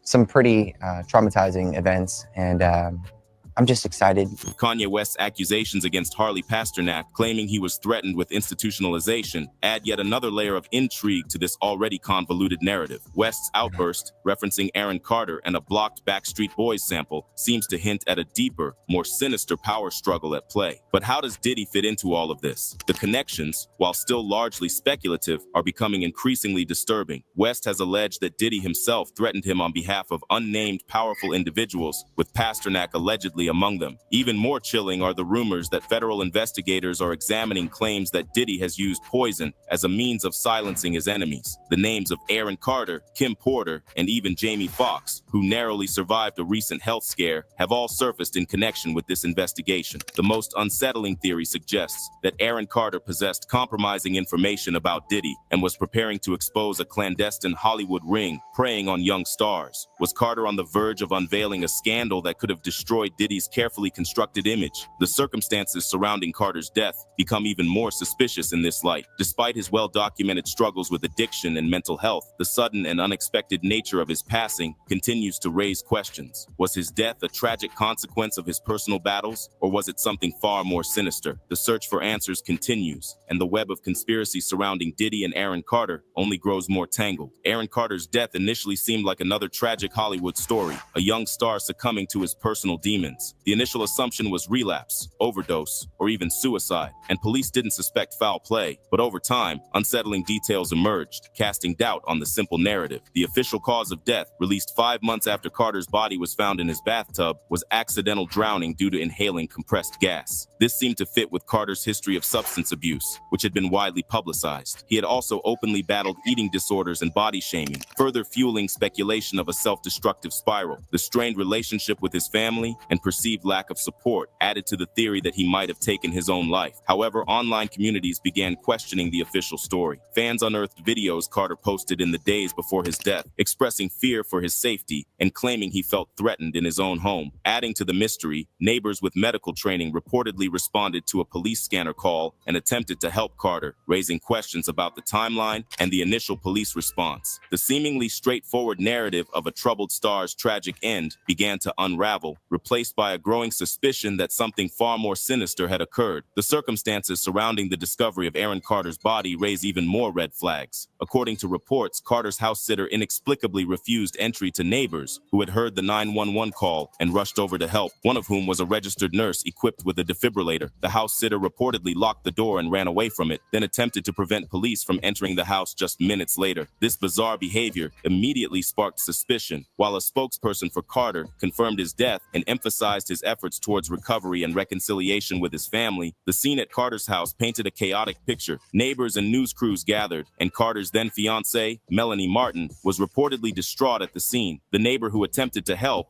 Tony Chevelle, recounted the house sitter's frantic refusal to let them in, raising questions about why she would obstruct potential life-saving assistance. The house sitter's actions, coupled with the delayed release of the official cause of death and Carter's own premonitions of danger, fueled the growing belief that something more than a simple accidental drowning had occurred. The most disturbing allegations, however, point to a conspiracy involving Hollywood elites, the same individuals rumored to be protecting Diddy. These theories suggest Carter was about to expose powerful figures in the industry just before his death. His final tweet, a plea to Kanye West for a private conversation, takes on a chilling new meaning in light of West's own outspoken criticism of Hollywood power brokers. The timing of Carter's death, coupled with his public call to West, raises the unsettling possibility that he was silenced to prevent him from revealing damaging information. And this is where things get really creepy. Just days before Aaron Carter tried to contact Kanye, Kanye was publicly feuding with his personal trainer, 𝗟𝗡𝗡𝗞𝗦. Kanye even posted texts where Pasternak threatened to have him institutionalized,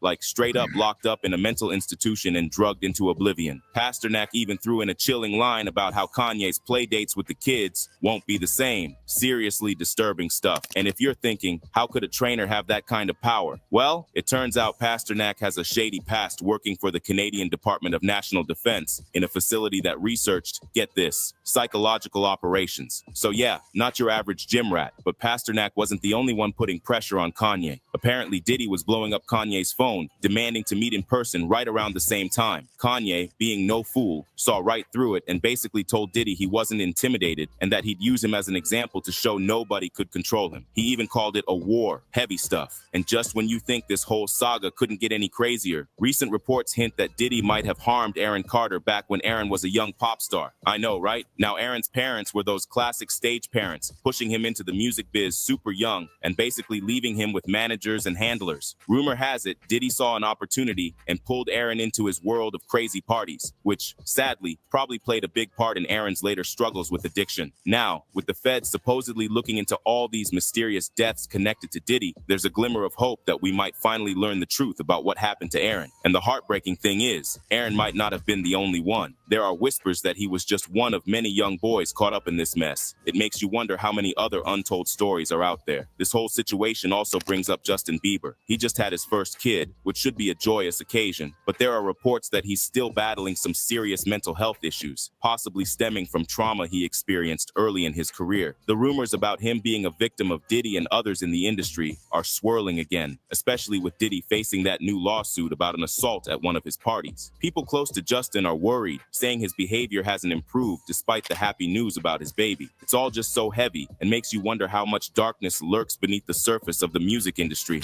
Sipping lean, I was popping pills, I was doing Molly, shrooms. And it won't be far-fetched theory. I mean, there's even talk about Diddy being predatory towards Justin Bieber, but Usher supposedly stepped in. Now, Justin's been seen lashing out at young fans, and those close to him say he has serious anger issues that haven't been dealt with. Many believe this stems from trauma he experienced early in his career, and people are wondering if it's connected to Diddy and others in the industry. Meanwhile, Diddy's legal problems are piling up. There's this guy, 𝗟𝗓𝗡𝗟𝗢𝗓, who's suing Diddy for a whopping $100 million.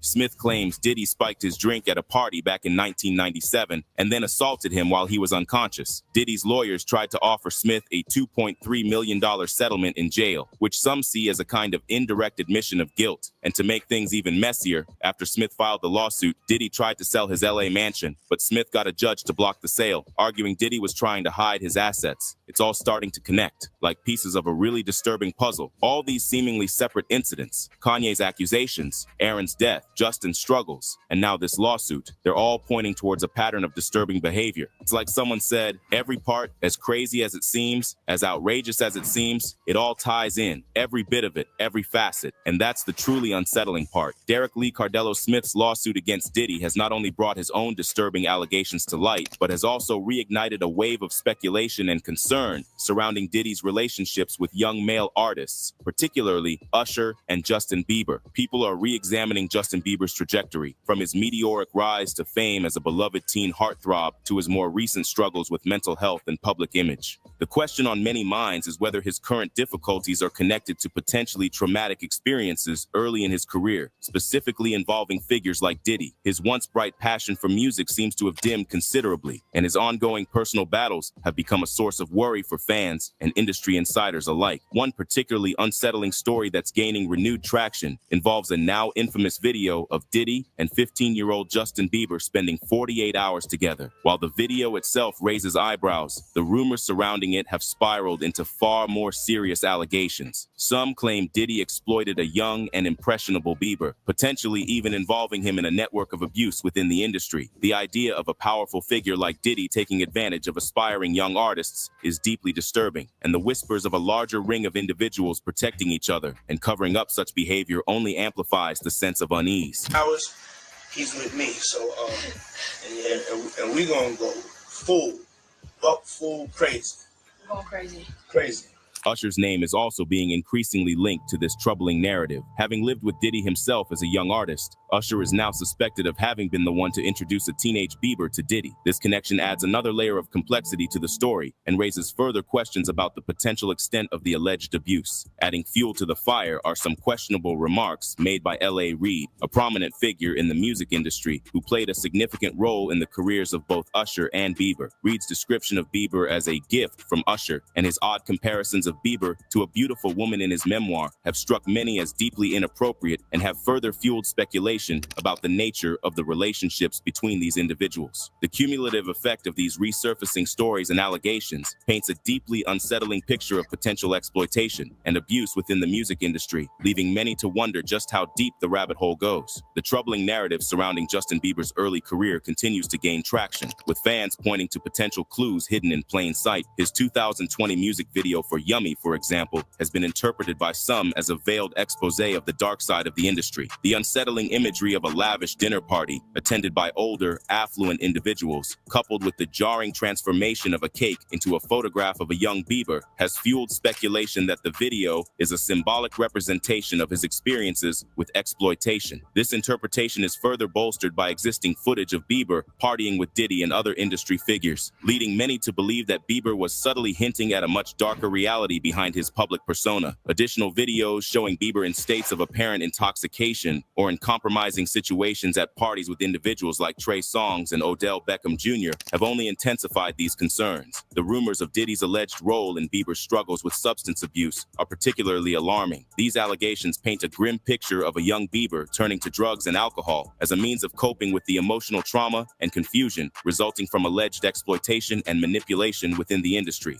This narrative suggests a profound betrayal of trust, with Bieber feeling abandoned and used by the very adults entrusted with his well-being and guidance. The alleged quote attributed to Diddy, boasting about Bieber's exploitation, adds a truly horrifying dimension to these already disturbing claims, further solidifying the image of a young artist trapped in a predatory environment. Honestly, this whole thing with Diddy, Usher, and Justin Bieber has people seriously freaked out. It's not just idle gossip anymore. There's genuine fear and a real hunger for the truth. The idea that Diddy might have preyed on these guys when they were just kids is beyond disturbing, and it makes everyone wonder about Aaron Carter. I mean, if Diddy was capable of doing those things to Bieber and Usher, then it's not a stretch to think he might have gone after Aaron too, right? The timing lines up. The alleged pattern of behavior is eerily similar. And let's be real, there were already so many unanswered questions about Aaron's death. Now everyone's playing connect the dots, and the picture that's emerging is seriously messed up. It's not just a theory anymore. It feels like a very real possibility that something terrible happened to Aaron, and Diddy might be involved. People aren't just curious, they're demanding answers. They want a real investigation into Aaron's death, and they're not going to let this go until they get to the bottom of it. There's a growing sense that a powerful figure might have gotten away with something horrific, and the public is not going to stand for it. They want justice for Aaron Carter, and they're not going to be quiet until they get it. So what do you think? Comment down below and let us know. If you like this video, click the subscribe button and hit the bell icon to be the first to see my next video. I post updates like this every week where I uncover the secrets of your favorite celebrities. Wow. Any comments?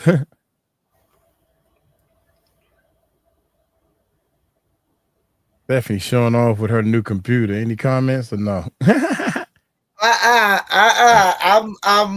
I mean, I think I spoiled it. I was like, spoiler alert, because I said, you know, about him with his mom and stuff like that. But like I said, nothing surprises me anymore. Nothing surprises me about what's going on with them. And Right. I'm ready for them all to go, honestly. Tika just sent me this. I think, is this the one you sent me, Tika? I don't Margaret protester storms New York City as Trump plans deport. Oh man, I'm going to get some wine. Is this Trump? Is this the guy that came in and that was talking to the police and was I'm waiting for a video from Tahir. I guess he said it's not a video, but Tahir had wrote. Let me see. Maybe he got a link right here. Also, live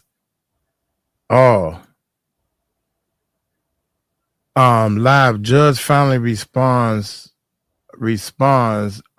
drugs Jay-Z and Alex stereo. Oh my god, what?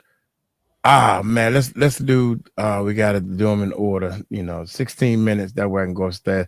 Check this out, man. I don't know what's going on. Yeah, you need to, in order for you to switch stuff, in order for you to do things, you need to log into this computer and be able to click on stuff, because I'm clicking with the mouse on every. Yeah, I thought there was a permissions thing. We had to get to here to explain it to. Maybe there's a way. Stephanie over here tomorrow. I can at least change the thing. I'm like, you can't change it. Tahir taught me how to change it. Thank you. Yeah, change it for when you running your live and you can. I realized because it looked the same. It looked like you could. Oh, it won't change over here. That way, everybody. So every guest can change somebody else's. Yeah. All right. Anyway, but I don't know. Yeah, you're doing a great job. Also, by the way, even though Tanya don't like what you're doing, It's like, Tanya, I'm just playing. Tanya, don't beat me up. Tanya, don't beat me up. Nah, I think. Yeah, Tanya said, me, I didn't say that. I know Tanya, like, don't say I said that. You lie, Mike. You lie. You know, Mike don't lie. I just psych. He just fibbing. He telling fibs. Yeah, I'm telling fibs. I'm telling little white lies. Look, what she say? The root inside are saying that Jay-Z didn't plan on helping his friend Diddy. Whoa, the rumor. No. The roots inside. Yep. We know that. We know that. All right, let's see what this. Yeah, let's see what this gonna do, y'all. Without any further ado, let's check it out. Together, we will fight the fascist president-elect and his racist deportation. So, as sanctuary cities across America brace for the impact of Donald Trump's second term, they're secretly making plans to fight back. And although our progressive leaders here in New York are still in shock that Vice President Harris didn't win, President Trump has made it clear that since he won, there's going to be mass deportations and a crackdown on sanctuary cities. And now our leaders are plotting behind the scenes to stop him by doing exactly what he campaigned against. Trump, hear us. We are here and not leaving. Steps away from the Trump International Hotel, you could hear the cries of New York immigrants and allies. We know that our immigrant communities in particular are going to be under attack. We will begin the largest deportation operation in American history. President-elect Donald Trump is doubling down on a key campaign pledge, but the American Immigration Council, a pro-immigrant advocacy group, says if Mr. Trump truly means to deport everyone, there are more than 13 million undocumented people in the United States. As fears of an even larger migrant crisis grow ahead of Inauguration Day, people who have waited in Mexico for months for legal entry to the United States, they're afraid it's now or never. On the flip side, more Latino voters supported Trump in this year's election. I am Latina. I am heartbroken to see so many people voting for Trump. 3 suspects marched in. On the upper right of the screen, the barbershop owner jumps in to intervene. While the recent police crackdown on Roosevelt Avenue sparked pushback from migrant advocates, the barbershop owner says he wants more police.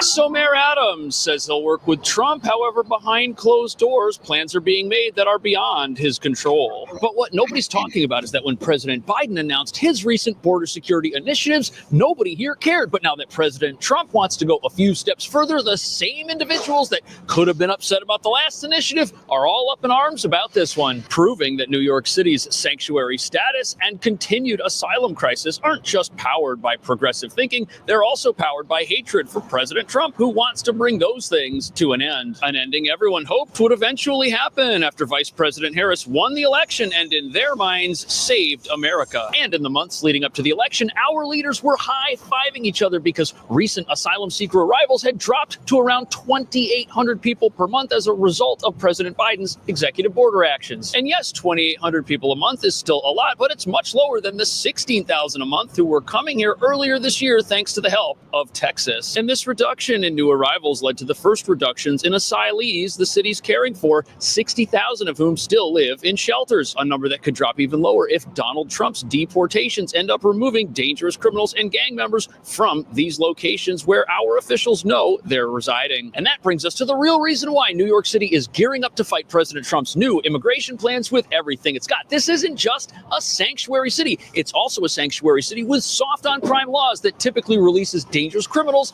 after they rob and assault others. Here, people who commit crime aren't viewed as crooks. Oh no, they're just victims of an unfair society, which is why our society refuses to lock them up. And even though President Trump's plans dictate priority arrests of the gang members and criminals and terror watch list suspects who've escaped into the country, those are the very people our leaders and activists end up defending when they say they're going to double down on sanctuary city policies in the name of protecting all immigrants, no matter who they are or what they may have done in the past. But as you're about to see, the idea that nobody should ever be deported, ever, for any reason, just puts the law-abiding immigrants, and law-abiding asylum seekers in danger.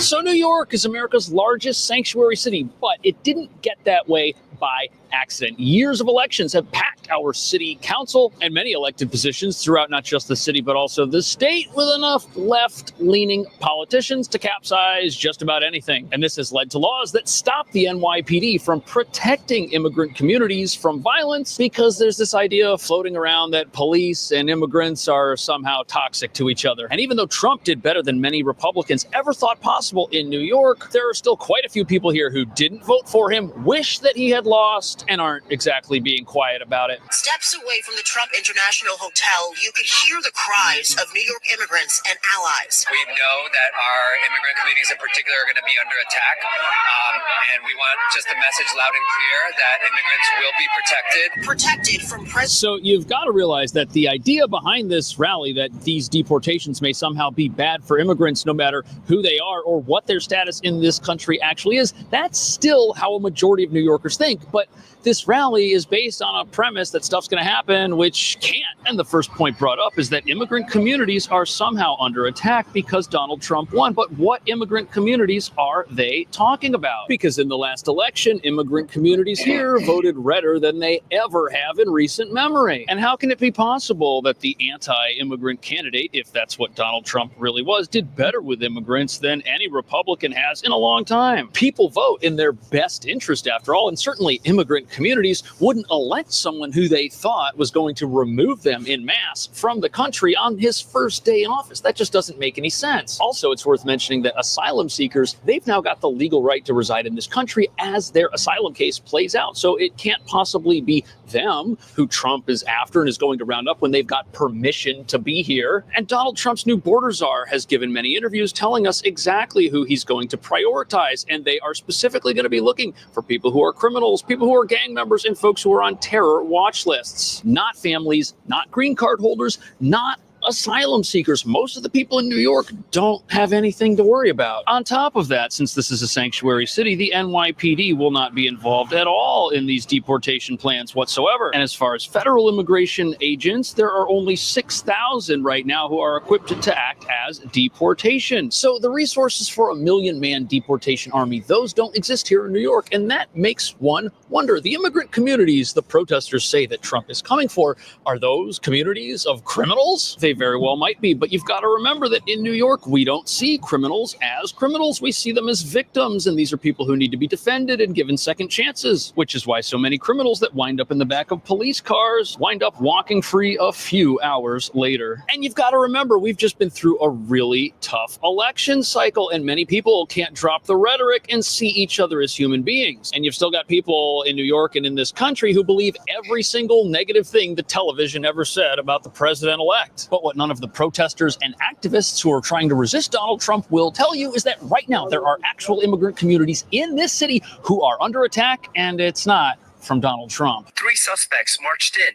On the upper right of the screen, the barbershop owner jumps in to intervene, trying to get the suspects out of his shop. They believe the shooting was gang-related, and in particular, they say gang members from newly arrived migrants in New York. That's the latest from here at Corona Plaza. So it was kind of hard to hear at the end there, but the people at the barbershop that was raided by gang members, they believe that those gang members were of Tren de Aragua, the Venezuelan gang that was started in a prison. And this incident took place in a part of town that this gang has been operating openly in, packing the sidewalks and streets of Queens with illegal businesses. A New York Post investigation reveals that much of what is being sold on these sidewalk markets are stolen goods from places like Home Depot and department stores like Macy's. And when you realize that this gang specialty is human exploitation, you've got to wonder if the people who are out on a sidewalk on a freezing cold morning prefer to be there, or if they wish they were or somewhere else, but we're told that this is what they better spend their time doing in service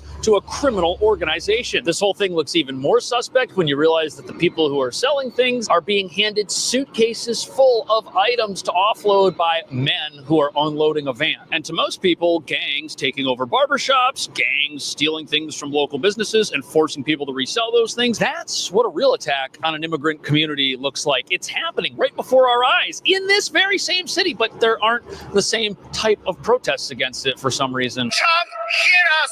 We are here and not leaving. We're going to resist, right? And one key way that we're going to resist is we're going to demand that our city and our state step up for immigrant communities. That means making sure they have access to legal services. On the flip side, So if we look at this situation and we take everyone at their word, both the activists and the new border czar, a frightening reality starts to emerge because these gang members, they're going to be found and they're going to be deported. And the activists are right. Some families may indeed get separated, but only if one family member happens to be on a terror watch list or a member of a dangerous criminal organization. And there very well may be raids at city-funded asylum shelters, but that's only because gang members happen to be living inside these places and everybody knows it. But once they get caught and arrested, the activists here are already saying that they're going to tell our city to support these very same individuals, possibly providing them with legal services and defending them, which could mean many of the gang members who parents with small children that live in these shelters wish didn't live there may end up coming back. All because activists are so upset that Trump won that they're looking to find anyone who's possibly a threat to him, anyone who he wants to get rid of, and they're going to say, you know what, I'm going to take the side of that person. We should defend them because it might help stop Trump, even if stopping Trump means crime in immigrant communities in New York, real crime in those communities continues to go in the wrong direction. On the flip side, more Latino voters supported Trump. 46% of Latinos voted for him in 2024 compared to 32% in 2020. I am Latina. I am heartbroken to see so many people voting for Trump and to see them abandon immigrant communities. You know, the only anti-immigrant sentiments I'm hearing here are coming from some of the immigrants who say that they are protesting on behalf of immigrants. There's no room in this protest movement for people who disagree with the protesters. It's crazy, even if many immigrants have a very valid reason, a real reason for doing so. But the reason this is happening is because the people at this protest have no idea how Donald Trump was able to get elected, and they have no idea why people who to them are his mortal enemies would vote for him. But all that can mean is that there must be a real disconnect here from the way the protesters live their lives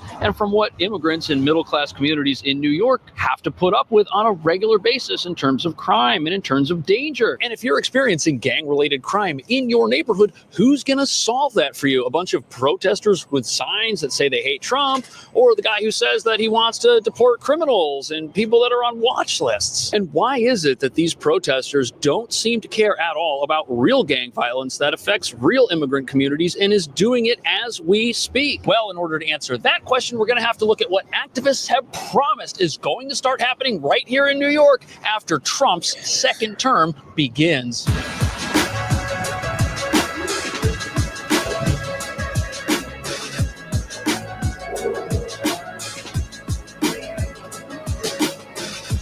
So here we are inside Trump Tower, where nobody has yet seen the mass protests against the president-elect, just like the ones that happened the last time he was elected. But we've got reason to believe they're coming, because even though Trump now has boatloads of new supporters here in New York City, of all places, beneath the surface, the opposition is plotting and stirring to make a massive return when he does to the White House. In fact, they're not exactly being secretive about it. They're telling us when these protests will start. And apparently, they're going to be really big. We need to mobilize and organize like we never did before. In his first rally since the election, Reverend Al Sharpton discussed the dangers of mass deportation. You can come whatever policy you want, we ain't going back. And this rally here is just the beginning. So, the protest industrial complex will soon be here. You heard it right there on NBC. These little tiny rallies, they're just the beginning. Only the real protests are being set up behind the scenes, and they will soon descend upon New York, the sanctuary city capital of America and the home of the Trump resistance effort. And the TV cameras of the world will be here to broadcast a seemingly organic event that just appeared out of nowhere because people are so upset at the president-elect. Yet those same cameras are not pointed at statistics like this. Look at all the arrests that are happening in immigrant communities because of the wrong people being allowed to live in our asylum shelters. Yet here in New York, we're happy to brag that, hey, we're helping by giving people a place to live and not doing any background check to make sure that we're not putting a wanted fugitive down the hall from a family who's got little kids who need to be in school tomorrow morning. No, but we're helping, even though our helpful efforts may just enable the worst people on the planet to exploit those who fled them in their home countries. Something no one who's against the former 45th president and soon to be 47th president has any intention of protesting against for some reason. But interestingly, New York City's mayor, Eric Adams, has been surprisingly quiet and resistant to these growing resistance movements that are basically calling on him to condemn every single one of the people in New York who voted for Trump and Trump himself before he even takes office. But under the weight of the migrant crisis that has strained his administration, Mayor Eric Adams has lamented the lack of cooperation with the feds, especially when it comes to migrants who commit crimes. Adams has been hesitant to criticize President-elect Trump's immigration rhetoric and would not say... So it's important to understand that the laws in New York City are why we have this growing problem of violence targeting immigrant communities that's existed here long before Donald Trump was even a quote-unquote threat to those very same communities. We're a sanctuary city, which means we harbor those who are on the run from the federal government of this country. And we do that based on the idea that federal immigration laws are terrible for America and are unjust and are wrong. But by protesting against those laws and any president that wants to come into office and enforce them, here in New York, we've created a situation that's wrong. We've created a situation that's doing damage to our own immigrant communities that we're so worried about protecting. And the most interesting thing about this is the main ingredient that many say has caused the asylum crisis here to look the way it does, our generous right to shelter laws that allow everyone to get a free place to stay just by asking, aren't even the real problem in this city. The real problem here is that we're giving the wrong people access to that, and they don't lose access to it when they wind up in the back of a police car. But the reality is that even if New York does become home of an anti-Trump resistance effort, the results of the last election were so one-sided. It was such a landslide that Donald Trump is going to come into office with a mandate to resist the very things that many Americans agree are hurting immigrant communities and are hurting the country. And many people think Donald Trump is going to have a mandate to ignore distracting voices in places like this, which now represent a minority viewpoint among Americans. What do you think about that? Are these deportation plans going to be a good thing for America or a bad thing for America? And is there a difference between the types of immigrant communities that we have here? Is there a difference between the law-abiding who are here for the American dream and criminals and gangs who are here for everything that exists in opposition to that? Let me know what you think. Thank you so much for watching. I'll see you in the next video. You want me to go first on this one? Yeah, you want to go first? Because I had to unmute myself. I knew I was muted. I was like, you muted, Mike. You muted. You muted, Mike. You muted. On this one. I'm fired up on this one. I don't know. You want me to all right, go ahead. Okay, first of all, illegal immigration is not new, right? In the United States, that's not new. We've always had illegal immigrants, so that's not a new thing. The issue is the illegal immigrants that are in this country right now that are committing these crimes, and that is what they are focused on, trying to get the ones that have been arrested and let go back in our country. And now, you know, one of them killed that little girl. He should have been deported because he was already arrested before he killed that little girl. And that man that was on the subway that lit that woman on fire and sat there and watched was arrested, they said, in Arizona and let go. Why were they not deported? This is my home. He was deported once. No, they said they let him out. They let him out. Was deported. Well, first of all, he was definitely deported. All the newscasts and everybody that's talking about him said that he was deported. So he came back in. And he came back in the country. So I know that part. Go ahead. So, and these are the ones that are ruining it for anybody else that's trying to stay under the radar. First, they got to get rid of on fire. Why would you do that? Don't get me started, because I can't talk like I want to, because I'm on YouTube. You know this. But this is not the home that I remember. people in New York just sat there and let this man do that, and it is making me mad because this is not the New York I grew up with. This is not the New York I remember. There's a lot of heartless people in New York, but there are certain things that you draw the line, and they were supposed to draw the line with this man. There is a fire extinguisher on the subway. No. Hold up. First of all, this is what I think.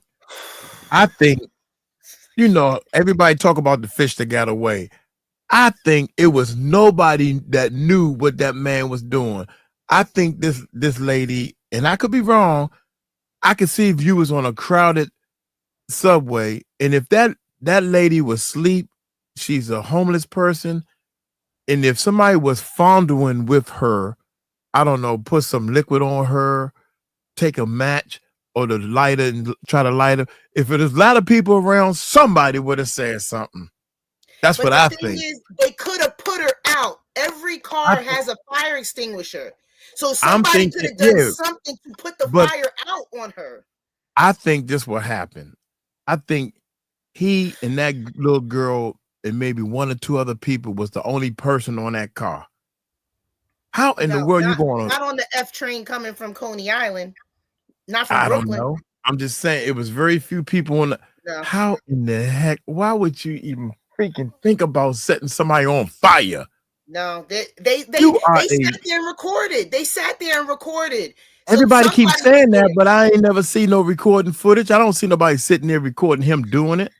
And like, he sat there and watched her burn, and everybody else was sitting there with their phones on. That's what makes me so mad. I can't wait. Y'all need to, I'm gonna let y'all know right here now, all 95 of y'all.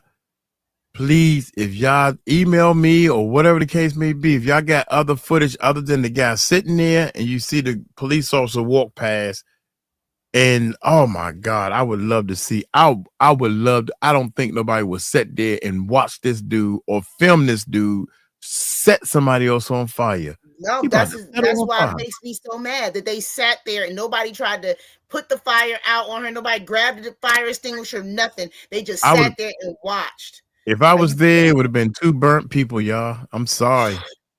If I was there, I would have been burnt. I would have been burnt trying to help her. That fire is powerful, man. Did you see there was a video? They set this girl on fire in another country. They took that video down and everything. That video was horrible because this guy, she was burning and she was laying down and moving. She was screaming a little bit and she almost got the flames out. When I say almost, she was going to die anyway. And this dude walked past and started flickering more gasoline on her, and he finally got her. He had to do it a couple of times, and he finally got gasoline, and he had to drop the gas can because the thing's whoop. And then she just went. I said, "That is, oh my God!" That's when I turned the video off. That is. That thing got me fired up. And if nobody understands why that person has ruined it for everyone. Understand that, for everyone. And those people that are on that camera talking, saying we're gonna stop them. I hope you're legal because now they've seen your face. So they're gonna come after you first just because you were out there talking. Like that has ruined it for everyone. The leniency, the trying to decipher with who's safe, who's not, that is over because of that man right there. That is over. It's over. The mercy, it's over. You set a woman on fire. You are already illegal. You're supposed to be below the radar if you're going to be illegal. Imagine us going into a country like Dubai and telling the government of Dubai, I'm not leaving. You can't make me leave. I know I didn't come here the way I'm supposed to, but you can't make me. You know what they do to you in Dubai? Come on. Come on. Like, this is not. Yeah.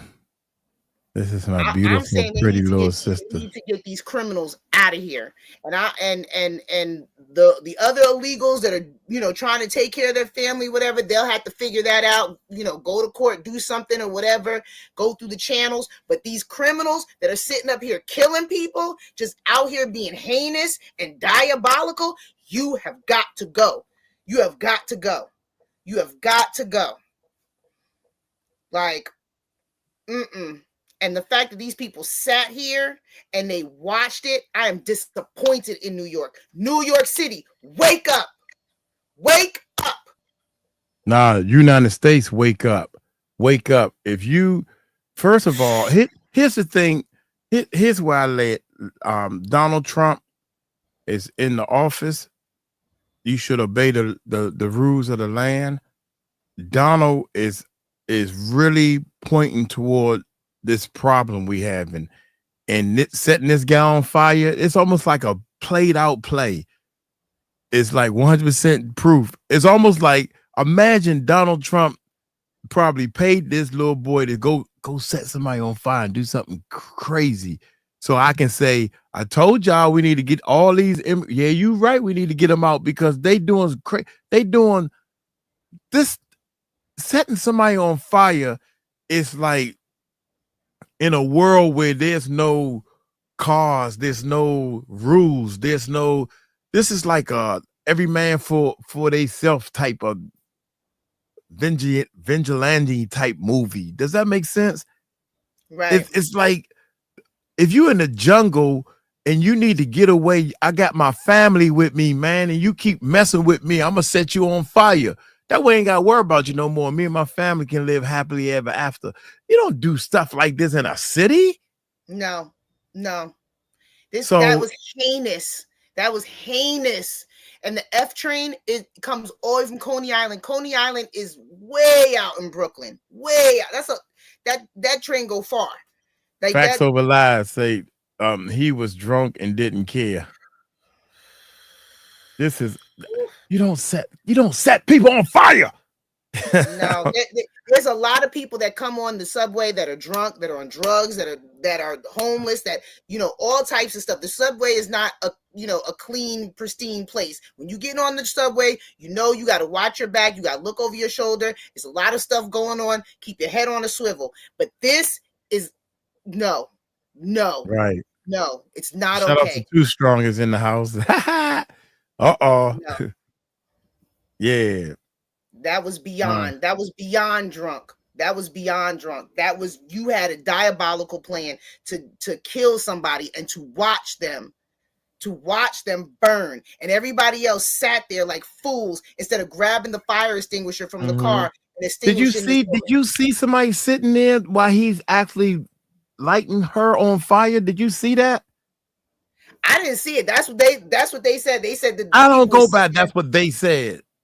Well, that's what the report said on the news. They said they were sitting there right, and I don't go, especially by the news, especially by the news. I can't watch it because I'm already too fired up. I'd have to wait. Right, especially by the news. The news tell you what you want to know, and they let you see whatever it is they want you to see. That's why these YouTube channels are thriving. That's why the YouTube channels are doing so good, because people keep saying, everybody keeps saying, well, people sat there and watched him set him on fire. It's no proof of that. Who sat there and watched? Because they said it. There we go. Who was it? The governor, when they did the reports or something, and they were standing there having the press conference. I saw a clip of that. I can't watch the video because this is too upsetting for me. This is just like, this is one of these things. I'm not a fighter. I'm a fighter. I can't. Like this makes exactly. I don't know. I'm not saying they lying. I just want to see somebody with their phone out, right? And I want to see the footage of them. Somebody got their phone out, so we know somebody there. Could have been one of his friends. While he, I don't know, sprinkling liquid on them. That's gas or something that's going to unite. Yeah. And he doing like this. Yeah. Can y'all see? I'm sorry. I want to see that. I want to see this. People, and they stood there and watched him put them on fire. That's bull. I think they said they lit the blanket. There was a blanket the person had. They said, I don't, it was a blanket and all this stuff. Yeah, you're right. Because somebody had to see it to tell the story. I know one thing, when we come into the story, she on fire like a champion. I am so pissed off that somebody would light somebody else on fire. Yeah, you got to be yeah, whoever filmed it, they better hope we can't see your face. You better hope you can't see it. Because if we can see your face, you might as well leave the city now. You might as well go on and go somewhere else, because that's not okay. That is not okay. It's not okay. Ever. And there was a way to put it. Like, even if he started the fire, the most heinous part was there was a way to put her out, and no one did that. No one did that. Right. This is all I'm seeing. Yeah, I don't want to. Who the oh my God. Oh my. I draw the line with certain things, and I am disappointed. I am disappointed and upset, because that is not the home I remember. People did not allow things like that to happen in Wait a minute. Follow post. What breaking news for the Tika, you gotta start sending me this stuff on Facebook so I can put it up. I don't even know how to wait a minute. Can I copy this? Wait a minute. Wait a minute, y'all. Maybe I gotta do this. Thank you. Extinguishers. Get one. That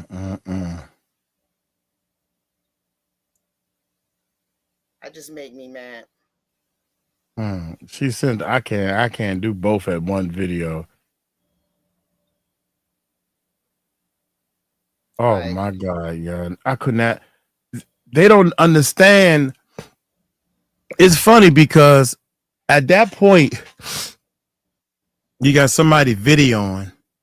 I'm always a person that's watching everything that's going on, like I'm watching a YouTube video or I'm watching a movie. I can't believe this person is doing this, and I'm looking at this person is doing this, and this person, that dude that stood up and started flaming, I may have not triggered to say he's the villain, but I would have came over there and stopped him from flaming, because maybe he think he helping, but he not. You making it worse by I would have think, because my mind is like, oh, he's trying to help, but little boy don't realize, because he's so dumb. Everybody think they smart. I'm helping, right? And my dumb tail think everybody is good, not bad.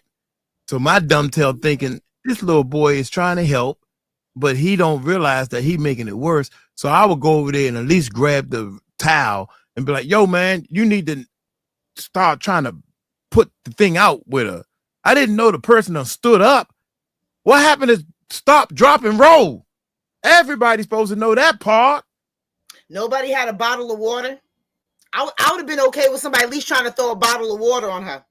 Right. I know on the train, everybody got something to drink, because you come in at least 30 to 45 minutes, maybe an hour to get to work.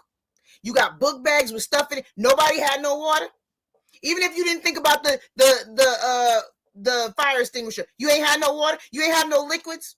You ain't have nothing. You ain't have a coat to wrap around her. So to put the.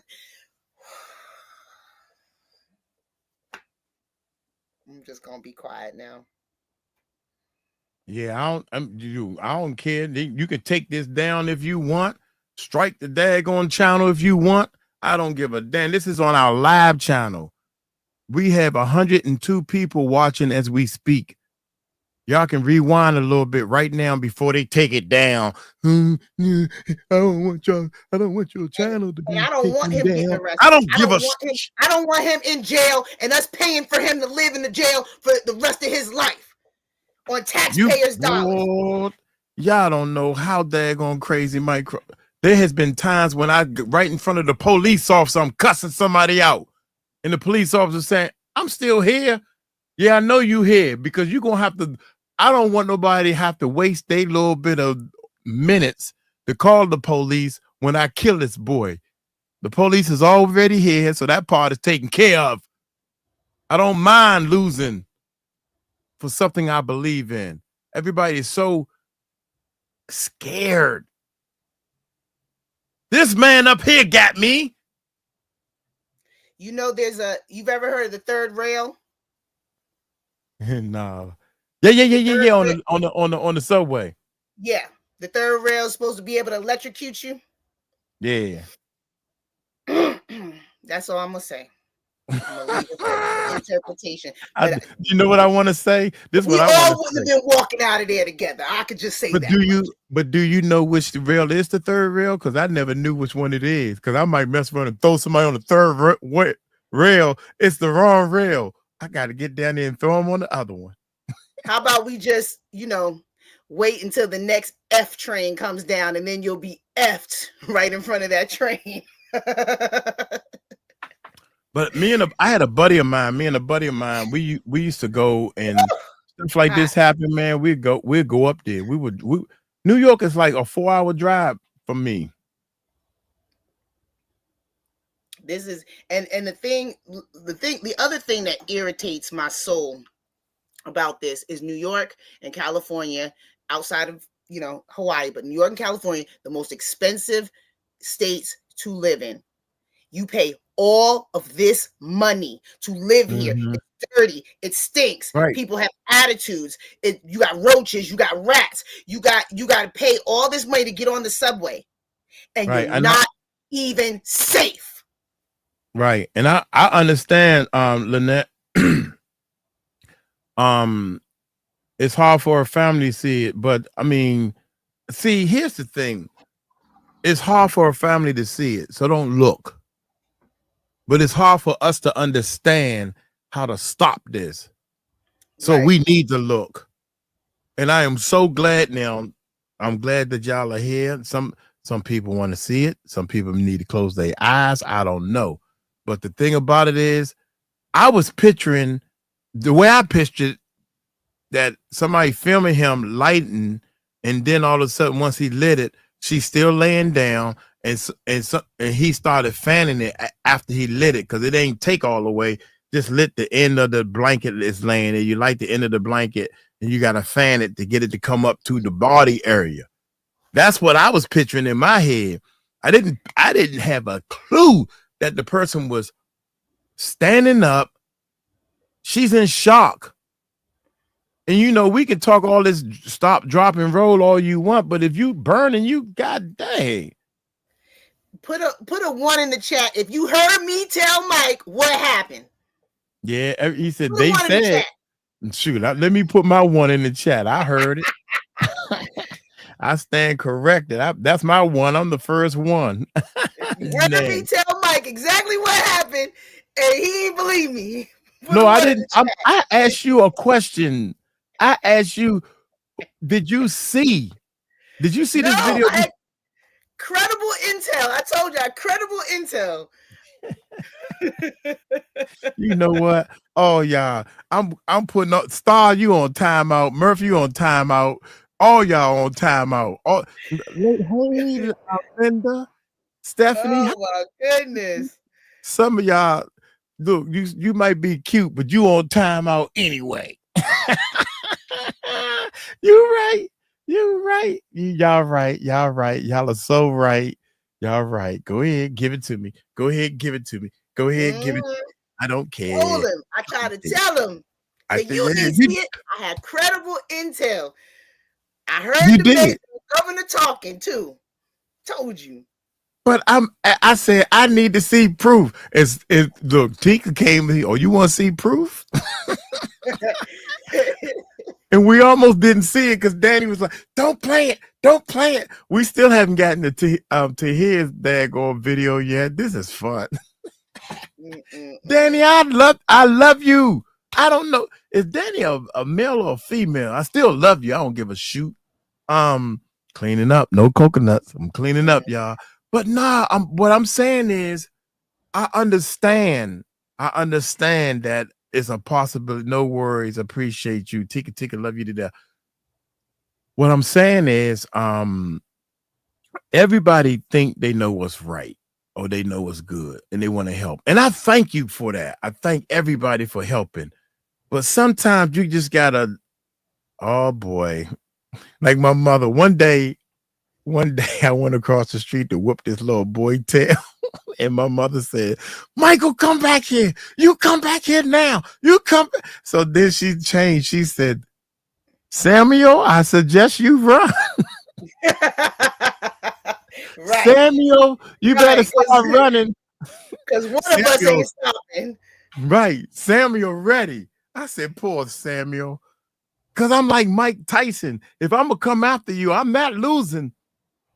I'm not going to lose. Poor Samuel. Right.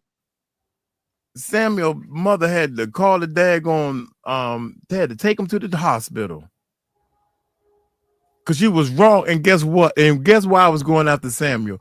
Because he bothered somebody else. He ain't do nothing to me. And that's me. I'll fight for somebody else quicker than I fight for myself. I mean, I'll fight for myself too, but I definitely get down for somebody else. One of my people, forget it. Samuel done hurt somebody that was weaker than both of us.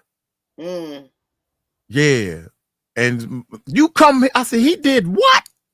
You come, I tried to sick my dog on somebody before. The stupid dog wouldn't come to me. I was trying to put the leash on the dog running around. My father said, Michael, what you doing? I'm going to sick my dog on. Go get your dog. That's what the boy said. Go. I knew I couldn't whip him. I knew I couldn't whoop him. Go get your dog. Yeah, the dog going to kick your tail, boy. You best believe. It ain't never backed me down before. So. Look, Danny said he a guy. I'm sorry, Danny. Yeah.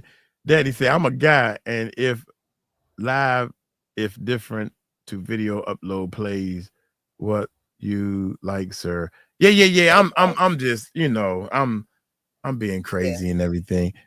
Kia, you go upstairs because you put them coconuts up there. Anyway, check this out, y'all. Y'all want to do one more video? Tahir went to bed, but Tahir has that's sad, man. Y'all know that's sad. It's disgusting. And after this, don't expect any mercy. That's all I'm gonna say. Right now. Here's the thing. What needs to happen is we need to go from square one. Everybody who wanted this, this is how my this is my conclusion on everything. Who I should have voted for, even though I don't vote. This is my conclusion on everything. Number one, girlfriend that was running for president, her main job is Border Patrol. You can look it up. I don't care. Facts. For 4 years, you had Border Patrol. That's your part-time job to oversee this mess. Now you're going to become president. You had 4 years to do what? Not run the country, because that's what the president does. Border Patrol. It's your main one. Right. And you didn't do it right. So you out of there. And don't care. And don't Donald care. Trump. Right. Donald Trump has got this dude, Tom. Right? Am I right? Yeah, Tom Homan. Tom and Donald is answering questions like, I don't know why I got to sit through this because I got work to do. And that lady talking stupid. That lady said, so you mean to tell me you're going to split families up? How y'all planning on getting people out of the country and keeping the family together? And that boy sitting there like, do you think I care about keeping somebody's family together? Do you think I care about that? That's how Tom is all go back together. He said they can all go back together. Nobody's stopping them. He said, no, we can keep them together. They can all go back together. You're right. Right. And I'll go a step further. For anybody else that after seeing what's going on and you still feel like that's unfair, you can go over to their country, help them fix their country so they don't have to come here no more. Like, that's really what needs to happen. Because with American money bringing it over to their country, we can help build up their country, make their government better so that they can fight within their country to build their country to be better. That's Right. really what we should be looking towards, is to help Right. them make their country better. But I you can know, tell when, what do I know? I'm just saying. I can tell when Stephanie real because she get the rocking back and forth. And you know what? And anybody who don't agree with me, y'all can take y'all asses.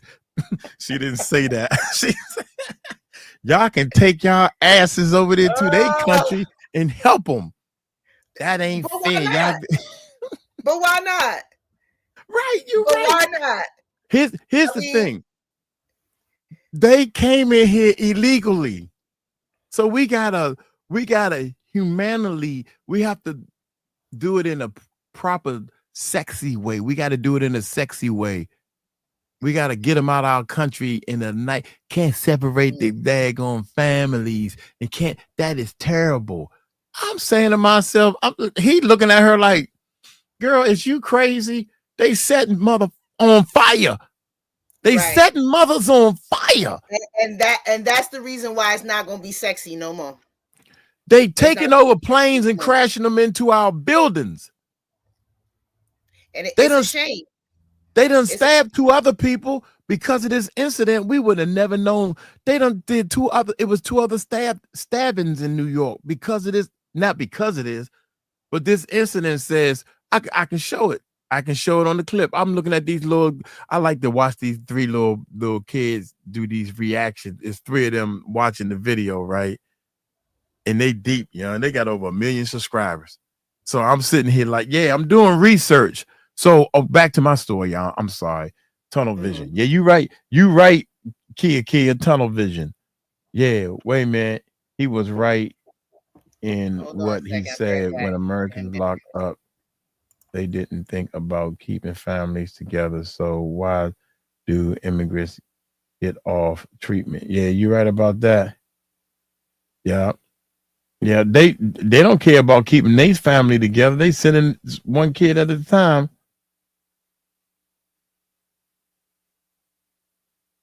Does influence those countries in the first place. Yeah. Oh my God, Murph, I'll take my chances. What's up? Just to get Mike to put me on. Oh yeah. Oh, how you do Lynette? this? Lynette want to come. I don't know how to. Wait a minute, I got you, dear. I got you, Lynette. Anybody want to come on? Y'all can come on and say your piece, please. I'm over here. Shoot, don't get me to talking. I don't supposed to be doing this. Handsome woman.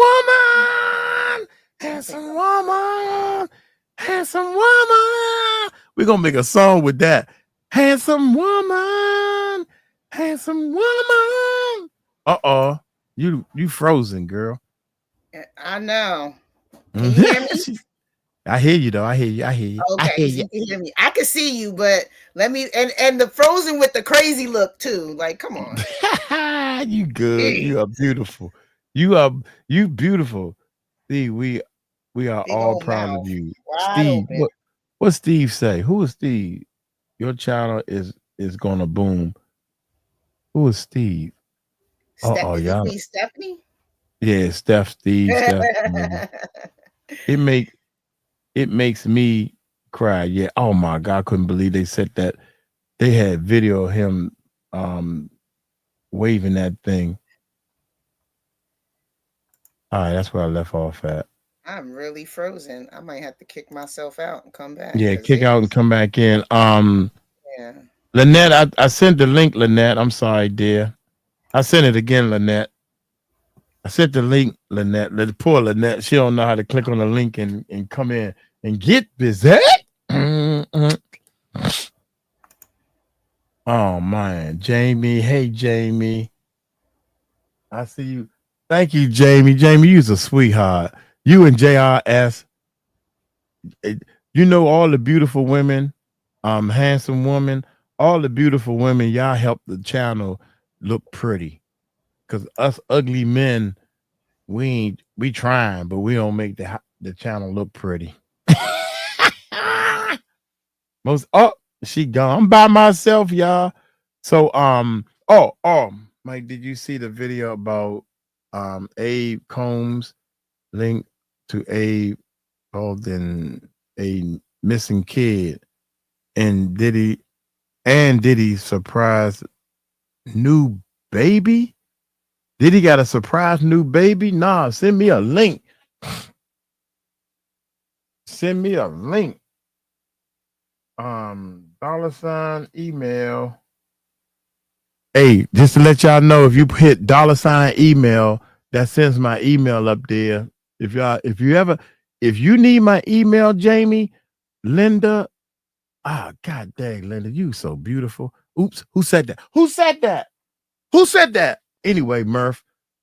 Yeah. No, $. I'm sorry, not $ email. I'm sorry. Exclamation point. Exclamation point. Exclamation point email. Then that wakes Nightbot up, and he put the email up there. Use a shining star. No matter who you are. No matter what you see. It's you and me. Use a shining star. Hey y'all, you're so silly. Yeah, I gotta be silly because I'm ugly. That girl is cooked. Dude, real talk. Ever since I was a little kid, real talk, I don't see how no man in this world can do any hurt or any pain to a woman. That's where I start at. I think women are the most beautiful thing put on this earth. You can call me flirting or whatever the case may be, but you would never see me doing anything painful or hurtful to any woman, period. All the way down the food line. We can start, let me make sure we can start right here with my mommy, all the way down. Do you know I grew up in a house that all I saw was beauty? All I saw was love coming from my father to my mother. And it was crazy because I thought she got on my nerves. I said, she get on my nerves, Dad. Let's go leave her. Let's leave her and get away from here. No, I'm just playing. I'm just playing. My mother, I thought my mother was the best, the smartest person in the world. I wanted to yell and tell everybody, if y'all just listen to my mama, we will all be happy. Hey, Linda. Lynette. I'm here. How you doing, beautiful? I'm doing good. That's good. No, look, I love you. I love your show. I love everything about it. And you're real. That's what I love about it. You're real. It's just let me. It's just that What's up? Everybody don't know how to respond to certain things at certain times. Right. You know, like the lady that was caught on fire. Let me tell you a story. Me, my ex-husband, and my kids were on the bus. We were on our way home. Mm-hmm.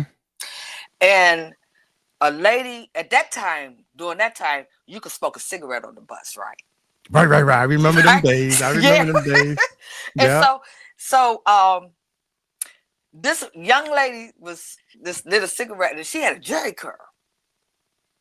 And when she lit the cigarette, her whole head caught on fire. Mm-hmm. I'm looking like, oh my God, I don't know what to do. Let me tell you what my husband did.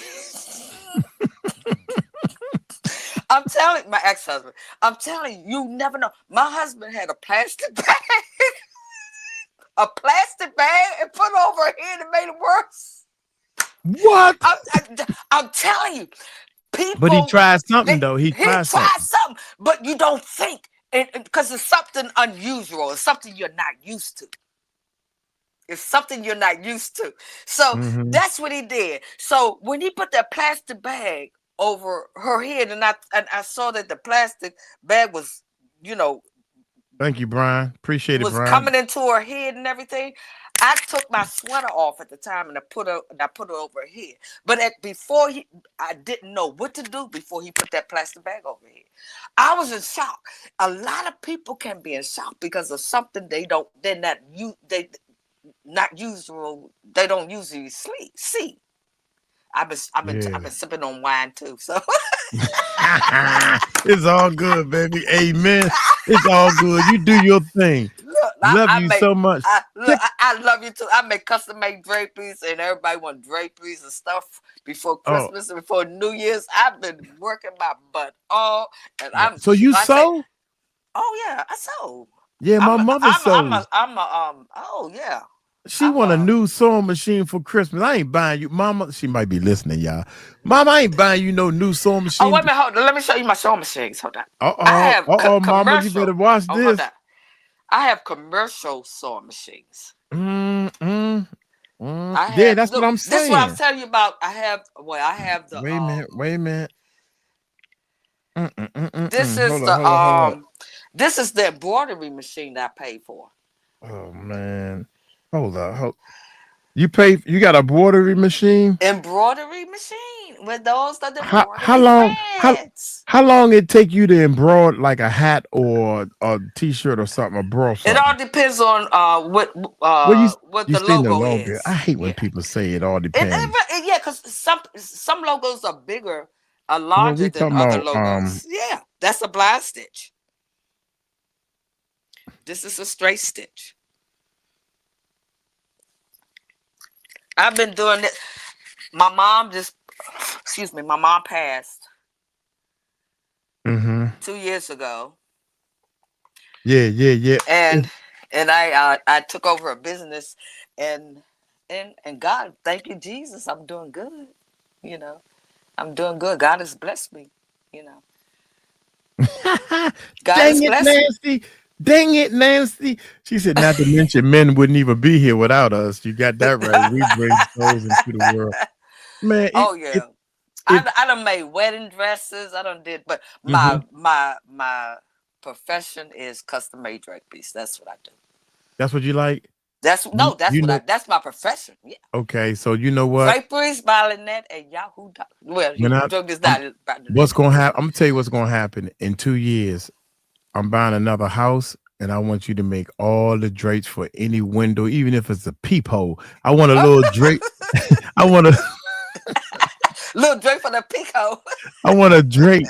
If you know how somebody come to your door and they look through the peephole, I gotta pull that little drape you made. No, you don't need no drape for that. May I help you? I want you to make if it's a window looking out to the other side, I want you to make a drape for it. You know, I'm here for you, Mike. I got you. I got your back. You know, I appreciate it, man. I got your back, boo. I got your back, and I'm just happy that you're doing what you're doing. You know, a lot of people don't have the drive, no, they don't. Here's the thing: the first thing, number one, you should be on this earth trying to be the best. Mimic yourself after Jesus in that Bible. You don't have to believe everything in the Bible. You don't have to, oh man, it's made up story. But if you think about it, why do bad and evil and wars and guns and all this stuff? Why do all that when you can just help people, have fun with people? Yeah. You can bless people.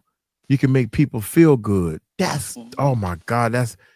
You should try. That's the best feeling you could. That's the best feeling you could ever have. Right. Now, that's the best feeling you could ever have. Once you get more of that, you get addicted to it. Woo, Lord Jesus, don't let me stop preach. Can I preach to you? I don't want to preach.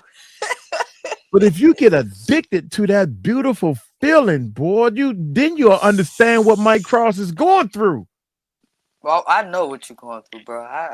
Because I want more of it. I feel it. Right. I want more. So here's the thing. And it starts by separating the two species on Earth. And then you got all these gay people. People have told me, you got gay phobia. Yeah, whatever, dummy. Somebody told me, look, I had this gay guy. I was renting out a room. I told the story. I was renting out the room, and I got one rule: pay the rent on time. Come find out this dude. At first, he was keep a roof over your head. Yeah, the dude, he ain't really gay. I thought he was gay, but maybe he might be a little. I just thought he was a nice person. Come find out he gay because all his friends that came over was gay as hell. So they couldn't hide it. They didn't want to hide it. Anyway, so she telling me, older lady in the street living with her daughter, well, Mike, you know me, Mike, I'm gonna keep it real. I thought that was your boyfriend. And I said, you know what, and everybody bust out laughing. And I said, that's how stupid you are, because you don't know a real man when you see one, but it's all good. No. Let me tell you something. I have family members in my members in my family that are gay. Ain't nothing wrong with that. I don't look, let me tell you something. I love them unconditionally. I might not like what they're doing, but that it's not going to take the love away from me. There you go. That love is always going to be there. Right. You understand what I'm saying? I got gays in my family. I just found out one of the girls is gay. She got a little girlfriend sitting up there Christmas. I've been there too. In my head, I'm like, how the hell did this happen? I know. How the hell? You girlfriend, oh you my too God. cute to be gay. I've been there too. But you still gotta love them. You know what? And it's an unconditional love. It's a love that you can't take away. Hey, is that my girl? I'm gonna let you know now. Is that my girl right there? Yes, I'm here. Oh. Mike had me in the backstage. He put me in timeout. Okay. No, I didn't even know you had Murph. No, she rolled out again. She never need to be in timeout. Nah, she ain't in timeout. She never need to be. Hey, Murph. Hello. How are you doing? I'm doing good. I can't complain. You're beautiful, by the we way. talking so much I didn't even notice they were sitting back there waiting. Oh, yeah, Steph's back there as well. But look, I know about all this stuff that's going on. I've been through it, did that, been there. Oh my God, I've been there. But through the sexual, all that other stuff. Oh my God, it was. And let me tell you, it's hard. It's hard. It's hard when you love someone. And then they betray you. Here's the thing, and we gotta hurry up, y'all. We gotta rush. I know you gotta go. I know. No, I ain't gotta go. Listen, shut up and listen. Okay. Look, I ain't gotta go. This is a non-wine. This is a non-wine speaking. We both taking wine. No, listen, Linda. Okay. Linda, listen, Linda. My name is not Linda. It's not even Linda. It's Lynette. It's Lynette. Y'all don't get it. Y'all not listening. See, that's what the problem is. I'm listening. You remember that? You don't remember that on that was viral when the little kid was saying, "Listen, Linda, listen." Yeah, listen, Linda. You remember that? That's what I was doing. That's what I was just doing. Mike, you've just timed out Steph again.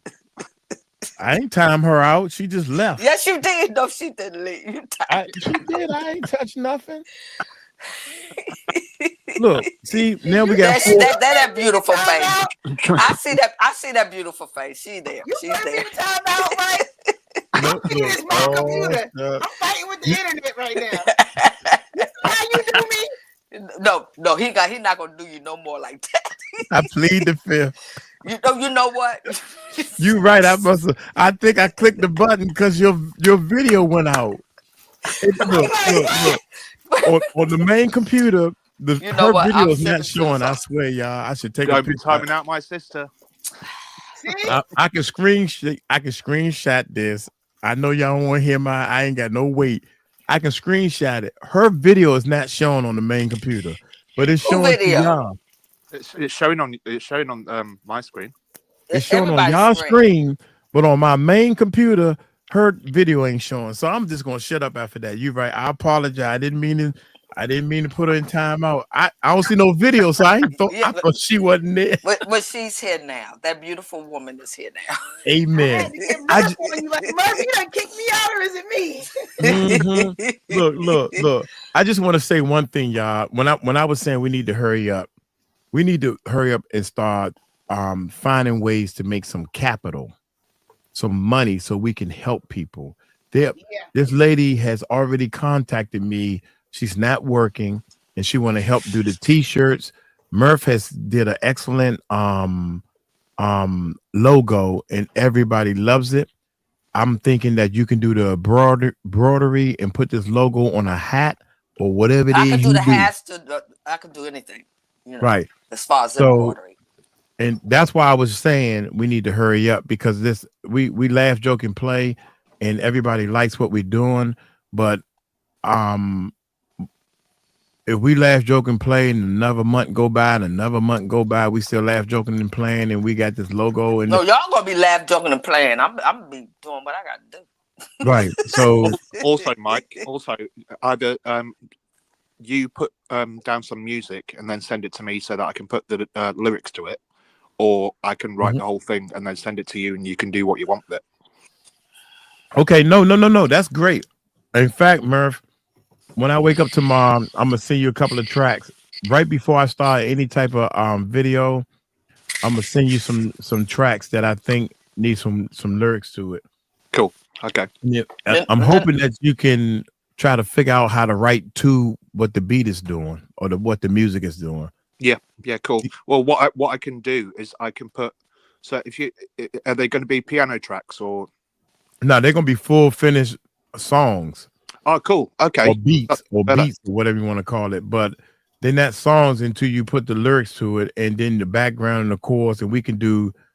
I can produce it, but I need somebody to understand how the song should go. Like, yeah. And you heard some of the songs because I'm using them as beds under what we're doing. Yeah. No, that's cool. But anyway. As long as I've got the track, then I'll be able to create a melody and put words to it. And I'm gonna have I it's funny, I was looking on your page and I saw the t-shirts and stuff that you have already out. I'm gonna have that digitized and I'm gonna put it into my monogram machine, and I'll do a couple of things and I'll send it to you and see, so you can approve it first. You know what? That's funny, because I was just looking at them t-shirts and I was looking at them today. I want to scratch all those t-shirts and go with Save the Kids logos and print. Oh, you give me the Music a logo. Recording Network is saving the kids. That's what it's all about. That's what. And it's funny because the funniest thing is no one person can put the whole thing together. Like what Murph did with the angels, the wings and everything. If you can do something, it's almost like you got the job. We don't care. The Music Recording Network. We can't change the name because the name is stuck in the algorithm real hard. The Music Recording Network. Yeah. And we ready to show them the music side, right, Murph? What you doing, lyrics? Yes. I'm sorry, y'all. Yeah. Are you saying that you want me to create a logo for you? No, what I'm saying is tired of help the kids or help people. The Music Recording Network is helping people. So we need those words. The Music Recording Network YouTube channel is helping people. You need that logo. We need that, like this logo right here. It took, look, the world's largest rap contest. That's what this says. The world's largest rap contest. You got the guy, it looked like, to me, this guy looked like he into boxing. This guy looked like he's a boxer to me. But everybody liked it. The dude did the splash. This right here was 4 years, right? 4 years to come up with this t-shirt and get it on my body. 4 years. 4 years? Yes. Oh no, it's gonna take time. It shouldn't take that long. And look, if I get the logo of the children or whatever, how you want the logo is, somebody send me the logo. I can have it digitized and I can have it. They're gonna send it back to me. I can put it on my machine. That's not even a week's work. No more than a week and a half. Oh, I would do like a hoodie shirt, a t-shirt, a long sleeve shirt, a sweaty, whatever, however you want to do, even on pants. I would send you even on pants. Is that your husband? That's my favorite quote of the night. Even on pants. even on pants. Yeah, it could be. Yeah, it could No, be. so It could be like but that. what I'm saying is just to get Murph logo, help the kids, get it on a t-shirt that's satisfied for everybody to buy. It's gonna freaking take 4 years, man, the way we going. No, I'm not gonna take no 4 years. Let me go. And that's why it took 4 years, because everybody kept saying it's not going to take 4 years. Mike, we're assembling a team of Avengers. Right. So not going to take 4 years. Don't take no long time. Yeah, I'm telling you that now. don't nothing you do by yourself take 4 years. But how you gonna get the logo and how you gonna get the daggone? Oh, I look, I have done it. Y'all hear this, right? Y'all hear this, right? I've done it too many times. I've done it too many times, Mike. So how long you think it'll take? 2 weeks, 3 weeks? How much money we got to throw at it?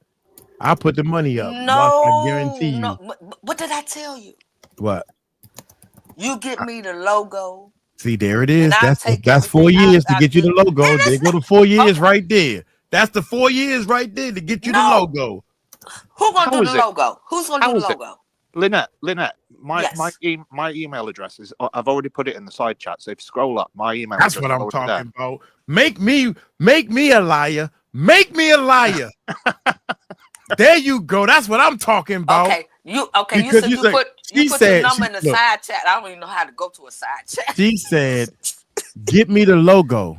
That right there can take 4 years if nobody get you the logo. Who's supposed to get you the logo? Lynette, have you got a pen and paper? Yes, I do. Murph, boy, that's what I love you for. I mean, I'll get back to you before the week is out. What's the day? Make me a liar. I'm challenging y'all. I think if y'all put y'all mind to it, you can get it done in 4 months, not 4 years. Oh no. This is gonna get yourself a pen and paper. I have it. Right, cool. It's MUR P HY at sorry, no, it's not at JAM. Wait a minute, it's not at. No, it's MURPHY JAM ES at email.com, not Gmail. Email.com. Okay, we're looking at Murphy James at email.com. Yeah, that's it. That's my email address. So if you send me an email, I'm gonna send the logo straight over to you. I got you. It ain't gonna take no. How many 4 days years. you say? Just make sure it doesn't take 4 years. No, it's not. You're gonna get this by tomorrow. Y'all have 3 years to get this done, and we're gonna be. Then you reach your quota. No, we gonna do good, y'all. And also, and it's all for the children, you know. Right. If Stephanie ain't gonna let y'all. Stephanie ain't gonna let y'all take no 3 years. Oh no. Or no 3 months. No. Stephanie smile like that. She down the poor child. Oh, we gets it done. We gets it done around here. I know that's right. Okay, can I go for? Because I gotta get me a little bit more wine. You can drink on this channel. Shit. A little bit more wine. I'll be back. Go get some wine and come back. Yeah, because I know one thing. I'm about to leave y'all be. Dang it, Nancy. I love saying that.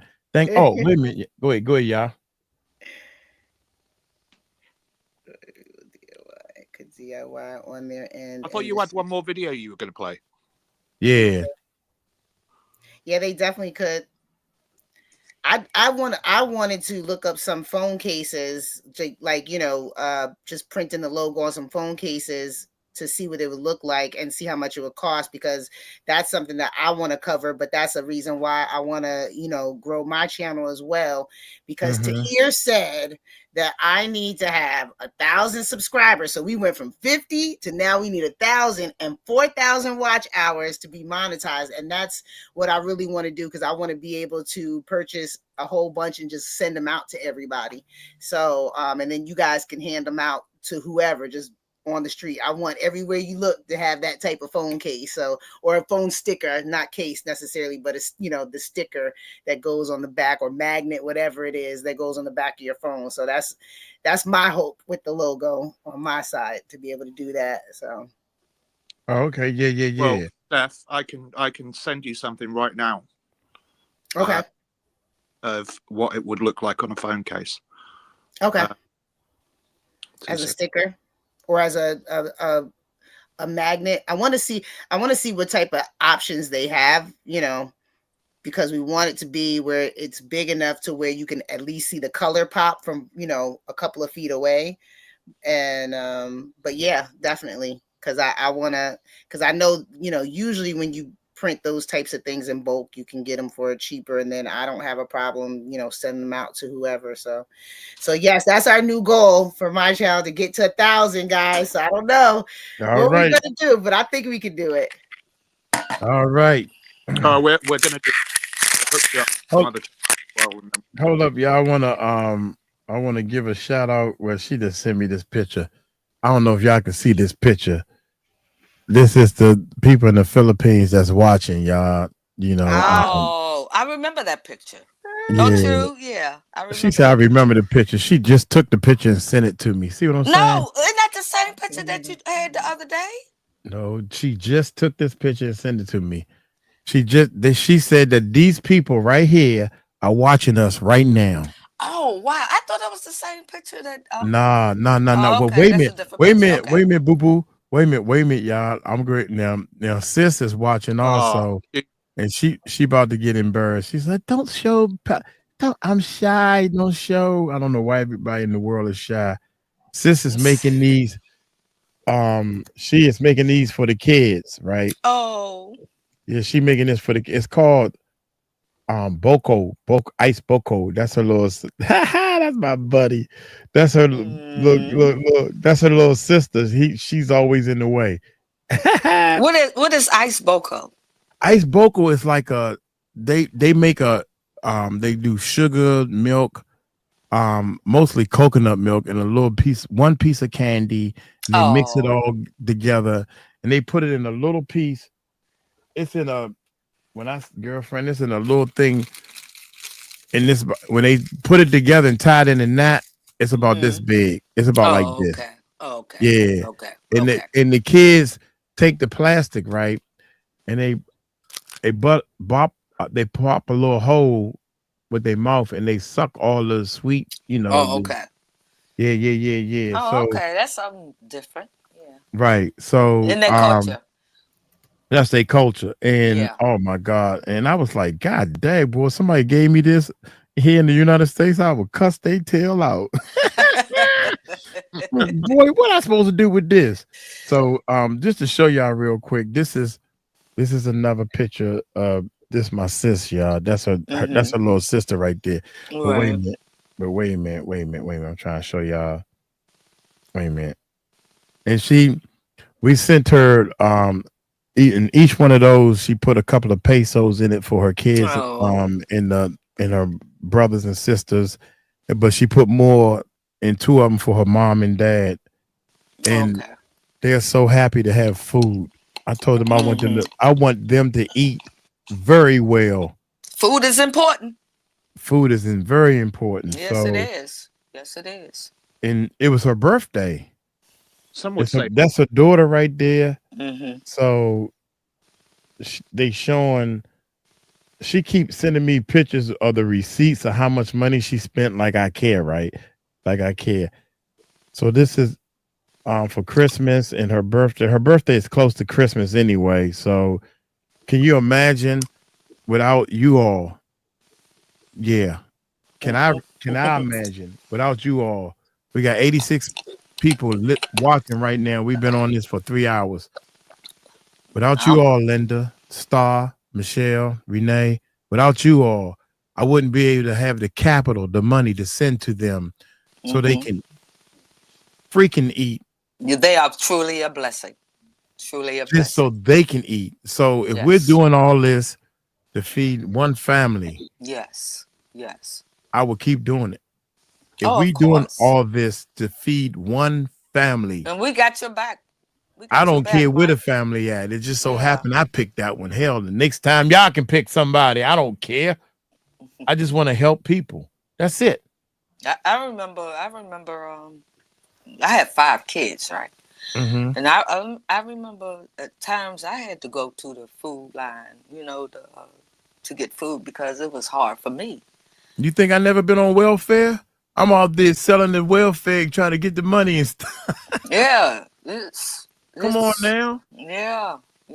It was rough, in the beginning, but God blessed. The welfare can you imagine Mike Cross on welfare? They done gave me that card. I don't even know how to work. How you work this damn thing? Look, they gave me a food stamp card. I was ashamed to go to the store to use it. I'm buying stuff. I'm sorry. I was because that wasn't. It wasn't me. And I couldn't even. Girl, I'm buying stuff you can't even put on the damn daggone card. No, I ain't never do that. I never did that. But yeah, I thank God, that there was help out there for me and my 5 kids. Yeah, this Mama Cross right here, y'all. This my mommy, Mama Cross. That's your Mama Cross. Hey, Mama Cross. Hey, Mama. Hey, Mama Cross. Look, hey, Mama. In the States, we have too many options. That's true. Yeah, we do. Therefore, we do not understand what others may like to have. Mm-hmm. We don't understand that others may like to have. Yeah. I understand the point she's making because here's the thing. When I went there and I saw, you know what? God opens your eyes. And I would be the last person to be talking about God and all this stuff. But we here, so let's go. God opens your eyes.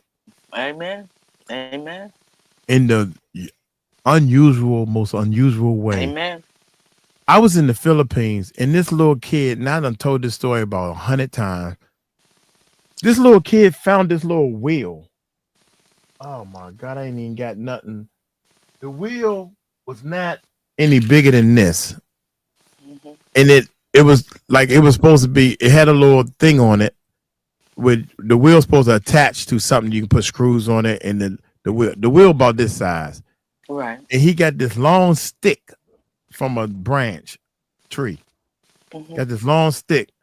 And what happened was he found this little bit of string. Oh shucks, this boy is a mad scientist. Look, and I got the videotape and everything. And I'm like, this because he found this wheel, nobody else found it but him. And he got this string and this long stick. He's trying to tie this wheel to this stick. He's tying this wheel to this long stick. He gonna get it. It's gonna take him a little while, but he's gonna get it. Little kid, right? 5, 6 years old, whatever. And he finally got that little wheel tied to that stick. And now he is running down the street, pushing this little stick with that little baby wheel on that stick. I thought that was the most amazing thing in the world. All the other kids behind him, running behind him, because he had the most amazing toy in the world. Mm-hmm. Here I am, Gray, bring a drone over there and a computer and all this type of stuff. I could not believe how amazed everybody in the city, all the kids in the village was amazed. I said, oh man, Lord, I'm about to kill this. I'm gonna make these kids so happy. Yeah. We're gonna make these kids so happy, man. So anyway, I wanted to share that to you, Michelle. Also, don't forget about the shoe thing that we want to do as well, that somebody came up with. The shoes, y'all want to show is Crystal. You still here, Crystal? First of all, I want to say thank you to Michelle to help. Thank you so much. Thank you, Michelle. Yeah. You know what I do? I keep telling people about and I'm letting y'all know she gonna be fired. We gotta get somebody else to do the numbers. She fired because she get on my nerves too much. She keep telling me, See, well, first of all, I said, you keep telling me this. She done told me this 4 times, y'all. You know, 3 strikes you out, right? She keep telling me, she keeps standing on, okay, Michelle, thank you so much. Michelle gave $10. So Michelle, $10. That's a blessing. That's a blessing. Amen. But Michelle, $10, the whole 10, 10000, whatever the hell, goes toward buying food for the kids. Oh yes. Period. Oh yes. But my accountant, who haven't passed the bar, yeah, I'm gonna talk about you now because you're getting on my nerves. You don't listen. You don't listen. So shut up. She keep telling me, and she keep telling me over and over and over again that her money, we got to subtract the 30% out of her money. So Michelle just donated whatever subtract 30% is, $8 or $7.48, whatever you do the math, whatever you come up with. Nope. And I keep telling her, nope. Michelle put up $10. So $10 go toward the FEED Foundation. But you got to subtract the 30%. You keep telling me that, and I keep telling you, you're getting on my nerves. You're getting on my nerves to the point. You on YouTube telling everybody I'm wrong, and you the one wrong. Okay, guess what? You fired. Now look at this video. No. Maybe. Maybe what? Maybe somebody will come into your life where they won't charge you a percentage. Everything will go to the church. Whatever. But right now, YouTube is charging the 30% percentage. Oh, YouTube. I paid a percentage. You got it now, don't you? Are you saying YouTube is? Yeah, go ahead, Murph. YouTube. No, I was just going to drop something in there as well. For if anybody wants to donate via PayPal, please do it via friends and family. When you're donating, click friends and family because it means that you get the money instantly. Otherwise, we have to wait. They hold the money for 14 days. Yeah. What? I don't care about none of that, Murph. When a person donates to this channel, period, they whole donation goes to help people. Yeah, I know, but they also, if you don't do it via friends and family, they take a percentage of the money. I don't care if it take a whole year. Okay, yeah, you're right. I don't know. Okay. Wait, go ahead, Murph. Mike, no, seriously. If people just send it to your Cash App, will they take a percentage? No, right? No, it's a Cash App thing. Whatever. But in the UK, we Cash App's been cancelled 2 months ago, so we're not allowed to use Cash App. Oh, I didn't know that. Yeah. So only thing I know is some people, PayPal? but look, Lynette, some people just donate the best way they know how to donate. They want to donate through. Some people like to donate through YouTube. Some people like to donate Cash App, PayPal. People understand and they want to put more they valuable money towards. Some people like to do YouTube because it's a show off thing. Yeah. Okay. I got you. Yeah. Okay. Yeah. You know, so super stickers and super chats. Super stickers is like, yeah, you know, I'm balling. I'm standing out. And I'm not saying that I didn't know Michelle, that. I'm not saying that you want to stand out because it took you a minute to put your picture up. Nah. I'll be right back, y'all. Right. But my point is this. My point is no matter what, when a person donates, I want people to see, and I can't wait to get to the Philippines. I think it's gonna cost me another $2,000 or $3,000. It might cost me a $2,000 or $3,000 fine. I'll find out tomorrow because I'm supposed to have jury duty that I didn't make it the first time. So I'm gonna call them first thing tomorrow morning. I'm gonna call them and I'm gonna see if they change that jury duty because I'm going out of town. And I'm gonna tell them, say, look here, Your Honor, whoever he is, answer the phone. I'm not changing my plane ticket because I'm on a mission from God. Now, if you want to find me because I got to go do some serious business, then go on and find me. But I'm just letting y'all know ahead of time that I ain't going to be there again for jury duty. Now, how you like them, Albert? What you going to do, lock me up because I ain't make it to jury duty? F y'all, you know. Tiny.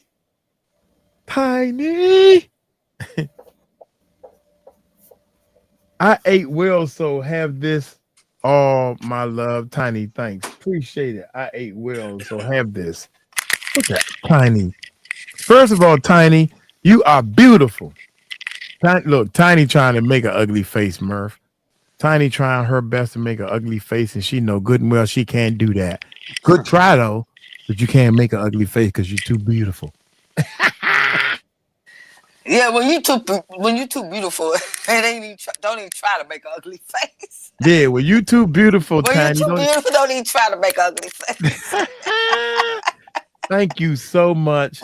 Thank y'all so much. When you look like me and Mike, then it's easy to make an ugly face. Oh, hey, check this out. She said Streamlabs work like PayPal, but we using StreamYard.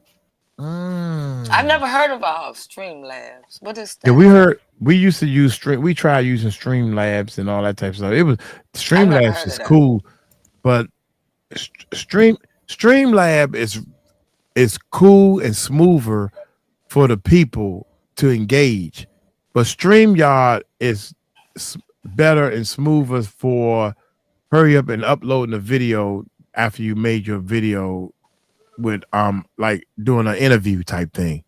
If you do an interview with somebody, like we did all this as an interview and we wanted to put it on YouTube, StreamYard is the best. But long story short, I like the fact that I want to be able to get the message out, invite people on, and they talk to other people and everything. And I'm watching the numbers. Everything I need to make this whole thing work is here. And I think more people will come where they see action.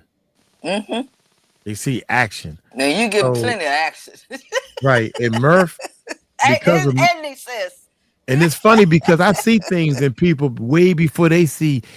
First of all, you don't need to have all them people up there. And I said, well, for real?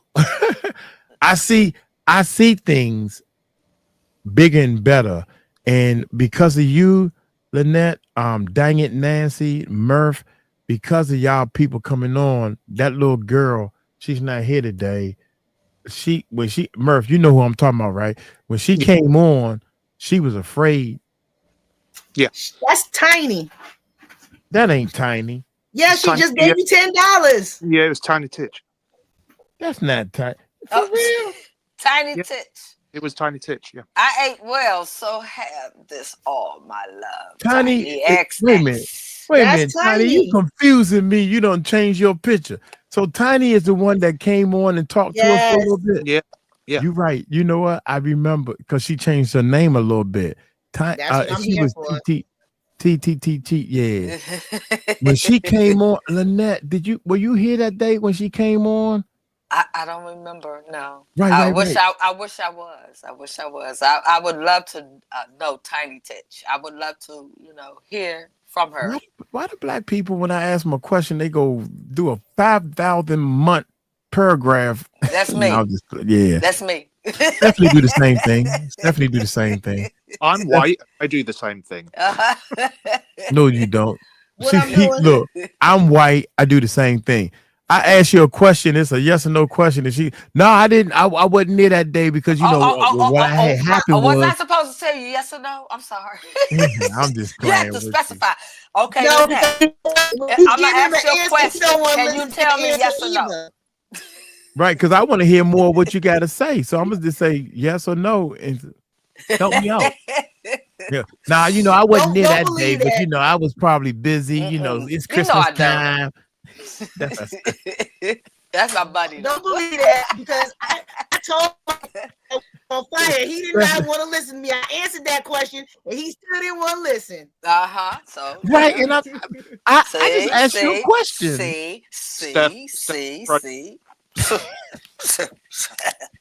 But anyway, Tiny, when she came up, first of all, Miss Tiny, I ate well. She said she couldn't. She said she slept well that night because she came on and talked a little bit, and then her and Murph exchanged information. And then I was quiet because it wasn't a joking matter. You know, I like to laugh and joke. Absolutely, yeah. And then Stephanie took over. Stephanie took over and started talking to her, and Stephanie asked her a question, and then she answered like I answered, yes or no, yes, no, and it was a question where she should have spoke more, but I guess she's scared to talk or whatever. But long story short, Stephanie said, it's okay, it's okay. Then Murph said, well, your first step to healing was just coming on and just acknowledging. She didn't show her face or anything, and now she brave. Look at her. She not only is she showing her face, she's sticking her tongue out. You go, girl. I love it. That means she coming out. Yes. That means she coming out. Yes. Yes. Yes, Murph. You got something to say, Murph? No, I was just saying we love you, Tiny. Yeah. Yes, we do. We do. We love Tiny community. If there's anybody that's disrespectful in this much community, love, much just love. don't be here, or I'll just use my boots and kick you out. There you go. And the thing that tripped me out is I couldn't because see, I didn't even put them two things together. I'm looking for somebody else, and then Tiny is talking. She said, and she came on the very next live, and she said, "Thank y'all so much. I slept a lot better.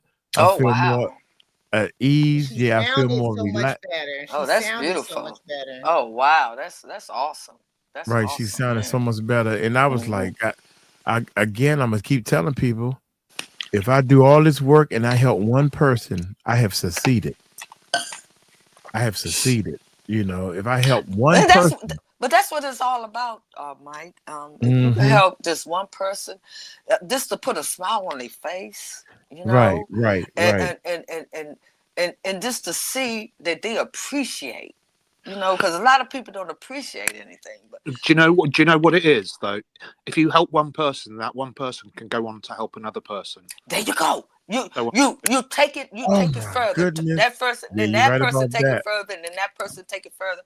I mean, it's like an outreach. Yeah, and then all of a sudden you've got the whole world helping each other. And there you go. That's exactly what it should be about. Absolutely. Do you know what I mean? Every single person, and I always say it, and I know that I might sound like a broken record on here. No, you never do. But it's all about, we've all been through some kind of trauma. Yeah. Every single person has been through some kind of trauma.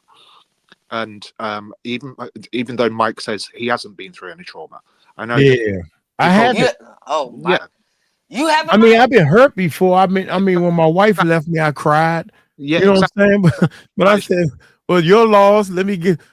I got. Hey, let's go to the clubs." You know what I'm saying? Yeah, but that's still trauma, though, Mike. So it means that you can then speak to somebody else that's going through the same situation about what you went through, about how you dealt with it. And it's still trauma, and it means that you're still helping somebody else.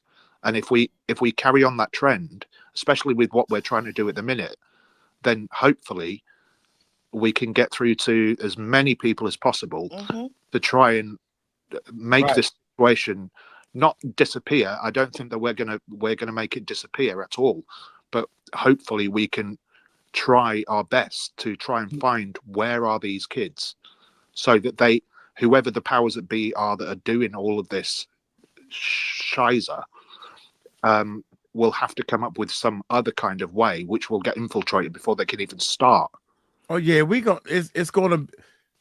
here's what's gonna happen, Murph. This is what's gonna happen, y'all. Y'all check this out. All 72 people. What's gonna happen is it's gonna be a thin line, no gray area. That's where the government lies, in the gray area. Who said, well, this is supposed to happen?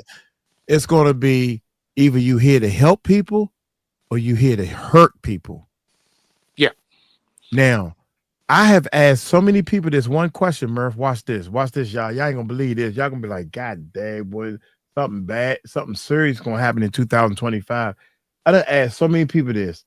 Is there more good people in this world, or is it more bad people in this world? Now, don't answer the question. I want you to think first. Me asking people that question, shame on you to even, you don't understand the world you're living in. Now, let's go. What you want to answer? You want to answer? You want to say something? I'll answer. And I can answer too. Go ahead. You go, Lynette. Ladies first. No. You know what? When people has been traumatized, it's a blessing when that traumatized person that's been through it can speak out. It's hard to do that when you've been in that situation. That's a hard thing to do. But it's helping other people. And people don't realize when you've been through a whole lot, I mean, stuff that you never imagined that people would go through, what I've been through, it's traumatizing. And when you could talk about it, it helps other people. Right. It helps other people. Right. So the question is, are there more good people in this world, or are there more bad people in this world? More good people in this world. Nobody's I think born, so. Good people. No, in my estimation, no, there is not one person that is born bad in this world. It's things that happen to them, circumstances that happen to them, or things that they fall into that make them bad, right? And even those bad people can still become good. They can still bring good into the world. And it's like everything around us, the minority make it bad for the majority. Now, more good. Even Jamie said more good. Now, this is what kills me with a lot of people. When you ask that question, they dance around and give you all this sugar and britches. Is it more good people in this world, or is it more bad people? Well, see, first of all, I was going to go, I went to this school, right? And then the college lady and the teachers and all that. Dude, I'm asking you, more good people, more bad people. What do you think? More good people, more bad people. And the answer depends on how you're like. If you think that there's more bad people, it's you don't have the right mentality. Thank you, Murph. You don't have the right mentality in your brain. If you think it's more, think about it. How many jails is it compared to how many government workers outside and this, that, and the other thing, right? How many jails, how many police officers they have compared to all these people that's, you know what I'm saying? My point is there are double the amount of good people in this world than bad people. If that's the case, we would have had this problem years ago. Well, it's just getting to some of us. We did have this problem years ago. We just didn't know about it. They would have been setting people on fire at least 3 to 4 a day. Listen, right. So I used to run a homeless project in Windsor, and which is the town where the Queen lives, or sorry, the King lives. And there was an incident there where a homeless person who was sleeping on the side of the street, who I was looking after, got set on fire by some drunk people who were coming out of a pub and just thought it was funny to set their sleeping bag on fire. There's also been people that have been sleeping unalived in the street, and people are just stepping over them, and it's disgusting. But I don't. Does that make somebody a bad person? I don't know. Right. But right. It's one of those things. It's like people. I think a lot of people are afraid because of what it means for them if they get involved in certain situations. I personally would be the first person to jump on that person on fire and try and put them out, get them on the floor, roll them over so that the fire goes out. That's me personally, because that's just the kind of person that I am, and everybody on this panel is the kind of that kind of well. Yeah. And I think most of the people in the side chat would be that, but I think that these days people are just so scared about trying to help somebody. Right. Right, just like Danny. Hold on, Steph. I mean Murph, Steph. I'm drunk. Hey, Danny says, Mike, unfortunately, no one reports on the good, so it seems like there is more bad people.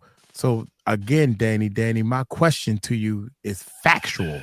My question is facts. Is there more good people than bad people? I'm not asking you who reports on what, and it's what it seems like. I'm not asking you what this is. What the problem is? Give me facts.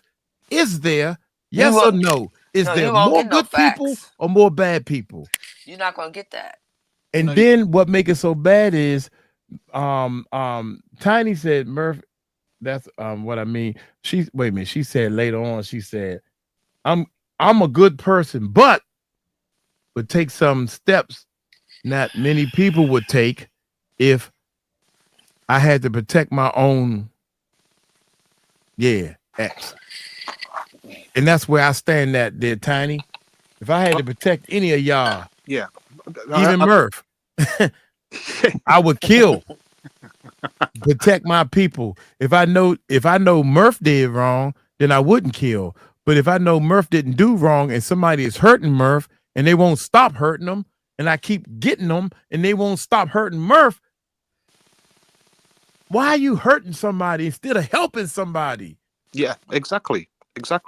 And that's but why do you choose to go way over here when it's instead of going way over here? It's a choice. Because a lot of it, and we're going back into a conversation that we've previously had, which is a lot of that can stem from trauma. So you're taking when something triggers you, that it can lead you to do things. Now, I'm not saying the person that set anybody on fire that comes from trauma, because that's just blatant evilness. Right, that's evil. And that's not what the question is. How many evil people on this earth to the bad? That would be too obvious right there. Yeah, exactly. But they're good. Look at Cases. I wouldn't even say double the amount of good people than bad people. I'd say there's only 10% of bad people in the world. But if that's the case, look, check this out. We don't know how many people are in those human farms. Lord have mercy. Think about what you're saying right now. We don't know how many people are in them human farms. Whatever you thinking, let's double that. It could be a small country. Think about that and take the small country and double it of people groomed to be bad. But Mike, from birth, Mike. Can I say this? Go ahead.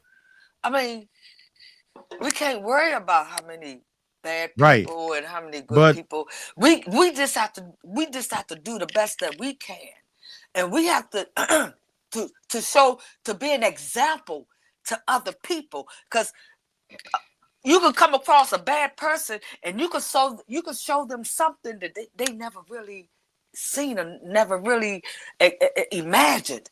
And that's what we're going to do. Yeah, that's all it's about. It's not about how many people is bad, how many people is good, because we'll never answer that question.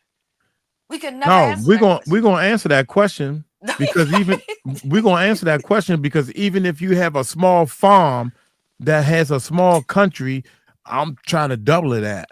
I'm trying to double that. Can we it's what it is it's your perception of your way of life that will give you the correct answer to this question. It's a trick question. It's the point I'm making, because if you think somebody is in a whole nother country breeding these people to be bad, and you can't think of all the teachers, you can't think of all the police officers, you can't think of all the construction workers that are good, you can't think of all, it's your perception. Oh, everybody don't have your perception. Yeah, exactly. Of course everybody don't have, they have their own perception. There you go. So everybody can't get to that point. Yes, they can. That's what the whole perception point is. Can we get to that point? Can we get Steph's view on this, because she's not spoken for a while? Yeah, Steph, you making me sick right now. I gotta go to the bathroom. But listen. They can get to that perspective if they open up their mind, their hearts, and their souls. They don't know how to do that. Yeah, exactly, Mike. You're coming in. They don't know how to do that. A lot of people. And that's where we come in at. That's where we come in at. That's where we come in at. You're coming from one at. point of view. You're coming from it from one point of view. Yes. You have to. You know what I mean? It's you're coming from it from somebody that's openly said that I've never been through any trauma. Right. So you know where I'm coming from? I'm coming from a positive plus great world. They're coming from a hurt and broken down world. That's why there's nowhere in the world you're going to tell me that there's more bad people in this world than good. No, Shit, we would be scared off. I never said that. I never said that. I didn't say you all said that. I'm talking to the people who said that. Well, don't worry Y'all about are what they sitting here say. arguing with me, and I haven't even done anything. No. You have to realize everybody is entitled to their own opinion. I don't give a daggone about their opinion if they think it's more bad people in this world than good. But see, you can't have a feeling from that. You can't roll off your life. We for trying that. to help people. I know. They're the ones that need the help the first. Okay, but you have Let's let Steph talk. Steph, Go ahead, Steph, what's your opinion on it? All right, Steph, you talk. I gotta go to the bathroom. You're not gonna like my answer because my answer is not what Mike wants to hear. Because my answer is I'm not sure. Honestly, I'm not sure. And because the reason why I'm not sure is in order to say good people and bad people, whose standard are you judging on? That's number one. Because there are different standards. Like, you know, for those of us who believe in God, on his standard, we all messed up. Ain't none of us good. So that's on God's standard. However, you're right. On our humanly standard, you know, just like Mike said, you know, or Murph said, people that are setting people on fire. Okay, those are clearly bad people. But what about those people that stood there and didn't do anything? Are those good people? Exactly. Just because you have a reason for why you didn't do something doesn't make you a good person. Like, you know, or a bad person. And that's why I stay like I'm not sure. Like, my hope is that there are more good people. However, you know, there are so many people. Like, you don't have to be in jail to be a bad person. There are people out there that are just out here to just stir up controversy, just to be, you know, to have stress and drama, and you know what I'm saying. So what are they considered? You know, like I really don't know the answer to that question, because my hope is, but then at the same time, I don't know. And then, you know, from a spiritual standpoint, for a person that believes in God has never had to do anything having the greater numbers. He has always been able to do things with the smaller numbers. So technically, from that standpoint, also, it would look as if maybe there are more bad people than good people, because God likes to show that he's in control by saying, I took this little group of people and I was able to defeat this big group of people. I don't know. Like, it's just so many ways you can look at that. So you know. But sis, I mean, even what you said, I'm not going to wear my life down to try to figure out how many people is bad and how many people is good. I'm taking my life one day at a time. Amen. Right. I can't worry about nobody else. I have to worry about me and mine. Right, but unfortunately, I understand. Hold up, y'all. Wait, hold up. But unfortunately, in order to make change in this world, I have to worry about what everybody believes and think, because you can't make. No, you don't. You don't, baby. No, you don't. You're putting all that pressure on your own shoulders. Yeah. No, that's God's job. That's God's God is job. telling me to change perspective on people. That's why Tiny has changed. That's why so many people are believing in this channel, because I am changing. God. I'm changing people's. Yeah, of course, God is using me to change people's perspective. You can't put that on your the words and the letters brother. got to be correct 100% for you to agree with me. Is that what you're trying to say? No. That's too much on you. I don't give a damn how much it is on me. I don't care about that part. Only thing I know is people need to change in order to wake up. Yeah, but Mike, that Tiny coming here happened. She found your channel. She liked you, like what you were doing, your content, and then happened to come on the channel. It happened all. Wait a minute. Go ahead. God dang it, Lynette. Go ahead. You done changed. Lynette done went dark. I'm sorry. Go ahead, Lynette. No. I'm going downstairs. That's all. Okay. I'm just going down. I'm in the. Okay, I'm here. All right. As long as you with me, dear. I love got you you, to bro. death. You know I ain't going nowhere. Great I job. got you, bro. Yeah. My only thing I'm saying is, okay, you know what? I think it's me. I'm using the wrong words. Y'all are right. Y'all are right. Maybe that's I don't have to change nobody, but at the same, what? I don't have to change nobody. No, you Only don't. thing I know is It's not your job to change anybody. It's not your job to change anybody. Okay.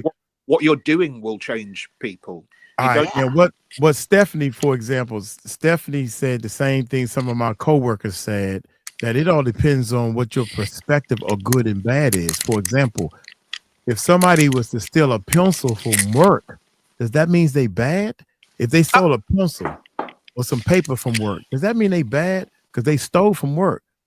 But if somebody reported it to their manager, you know them pencils, it wasn't 18 of them, but it's now 17 pencils because Stephanie took one of the pencils home. I checked her desk, sir, and it ain't at her desk. She took it home. What? A pencil? Girl, get out of here. What's wrong with you? But is that stealing? It all depends on how you weigh it, right? So Stephanie's right, and you all are right. It's your perspective. It's the way you look at things to say that there are a lot of bad people in this world, because if you look at it like that about the pencil scenario, it's a lot of bad people. So you're right. You're right. Put it this way. I did when I was younger. I did a lot of bad things, and I've been arrested a lot of times. Mm-hmm. Right. And me too. And but I've helped way more many people than I've hurt. Yeah. Do you know what I mean? So does that mean good or bad? That's I would say good, but that's that's the thing. We all have that, like, right? We all have that. So where's the line? We all have that. We've all done things that we're not proud of. Tiny said, I came to you. Okay, you came to me. Okay, you came. You just opened the door. Some kind of way I opened the door. For me to step out. XX. There you go. And because of the way I do things, I think, and I can be wrong, but I know one thing, boy. I'm so Tiny. I'm so glad you came through. You can stick your tongue out all you want. I'm gonna tease you to death with that one, girl. But yeah. Believers need to show love wherever they go, like Jesus wants us to. And that's what I think. I try to show love. I try to get my point across. And I think that my my mechanical skills and my talent, I sit back and look at things. Even with this band, I cannot believe this stupid band. But can I say something, Mike? Yes, ma'am. Hey, sis, and I'm saying I didn't, Mike. You got spunked to you. I didn't know you had all that. Did y'all know that? Mm-hmm. They knew that. They was over here. Two people unsubscribed. Somebody unsubscribed because they said, boy, you scared me. I'm unsubscribing. I said, what? I'm just telling you my point. Well, you know what? You're telling, what you feel, and that's okay. But I said, oh my God, I'm seeing something. I'm seeing something else. I said, but it's a good thing. No, but look, because you're showing people who you really are. Right. So Lynette, so let me ask you this. You think it's more good people in this world or more bad people? Or you don't care? I don't know. I don't care. I really don't. Yeah. And okay. Because I know that as far as me, myself, and I'm gonna try to do good as long as I live. That's all that matters to me. So you're a good person. I'm a good person. I've always been a good person. So I can put one good person from this 81 people chatting on this chat. That's one good person. I'm a good person. And look, anybody could tell you. I would add Murph, but I don't know Murph. I need Murph. Are you a good person? I am now. Right. I don't think I used to be. Yeah. And even my man Michael, your voice is your weapon from God. Amen. I think Michael's a good person. I think everybody on this all 83 people are good people. Oh yeah. So this is what I do bad things once in a while. I don't need you to agree with me. I'm telling you what I think. Goddamn, everybody want to fight. Yeah, man, because you know, just that another. No, but listen. We all make mistakes, Mike. No, I know, and I love you for it. What I'm saying is, what I'm trying to say is, when I ask people this, they are ready to debate me that, well, you know, it's a lot of people do some bad things, or it all depends on what you think is good and bad. And I'm just telling you what my opinion is. Well, you giving them something to debate you for. Right. My opinion is there are way more good people in this world than bad. It's so lopsided that how dare you fucking even say that? That's my opinion. And people try to prove to me that it's more bad. If it was more bad, we have not a liquor store on every corner. We have a jail on every corner. We're going hot. All these bad people. Not all bad people live in jails, though, Mike. No, they don't. No, they live on the streets. That's why we all need guns. No. We need 5 times as many more police officers. Sis, you hear, sis? You need security, what you call them things you walk through, the metal detectors and stuff. At every school, hell, we need them at the elementary schools. We need them at the preschools. No, I can't get behind that. I know I can't get behind it either. I know it's your Second Amendment, but okay. we don't have guns here. Good. I think start Lordy Mike. I'm thinking that Mike the Warrior speaking to a lady is troubling. Mike the Warrior speaking. The way. No. Mike she said Mike the War. You're speaking but she probably meant to a lady is troubling. Speaking to a lady is troubling. That's probably I never heard. Yeah, the way you speaking, it's probably the way you speaking. Here come the coconuts. Yeah, you right. Okay, what's the coconuts, Mike? What that mean? Okay. He hates coconuts. I can't stand coconuts. I don't like coconuts. So me and Stephanie was like, I said, Stephanie, when I get too emotional and I get like. First of all, you're gonna listen to me, goddamn it. They calm them down by sending coconuts. Yeah. So Stephanie came up with pineapples. Now that's Kevin Hart.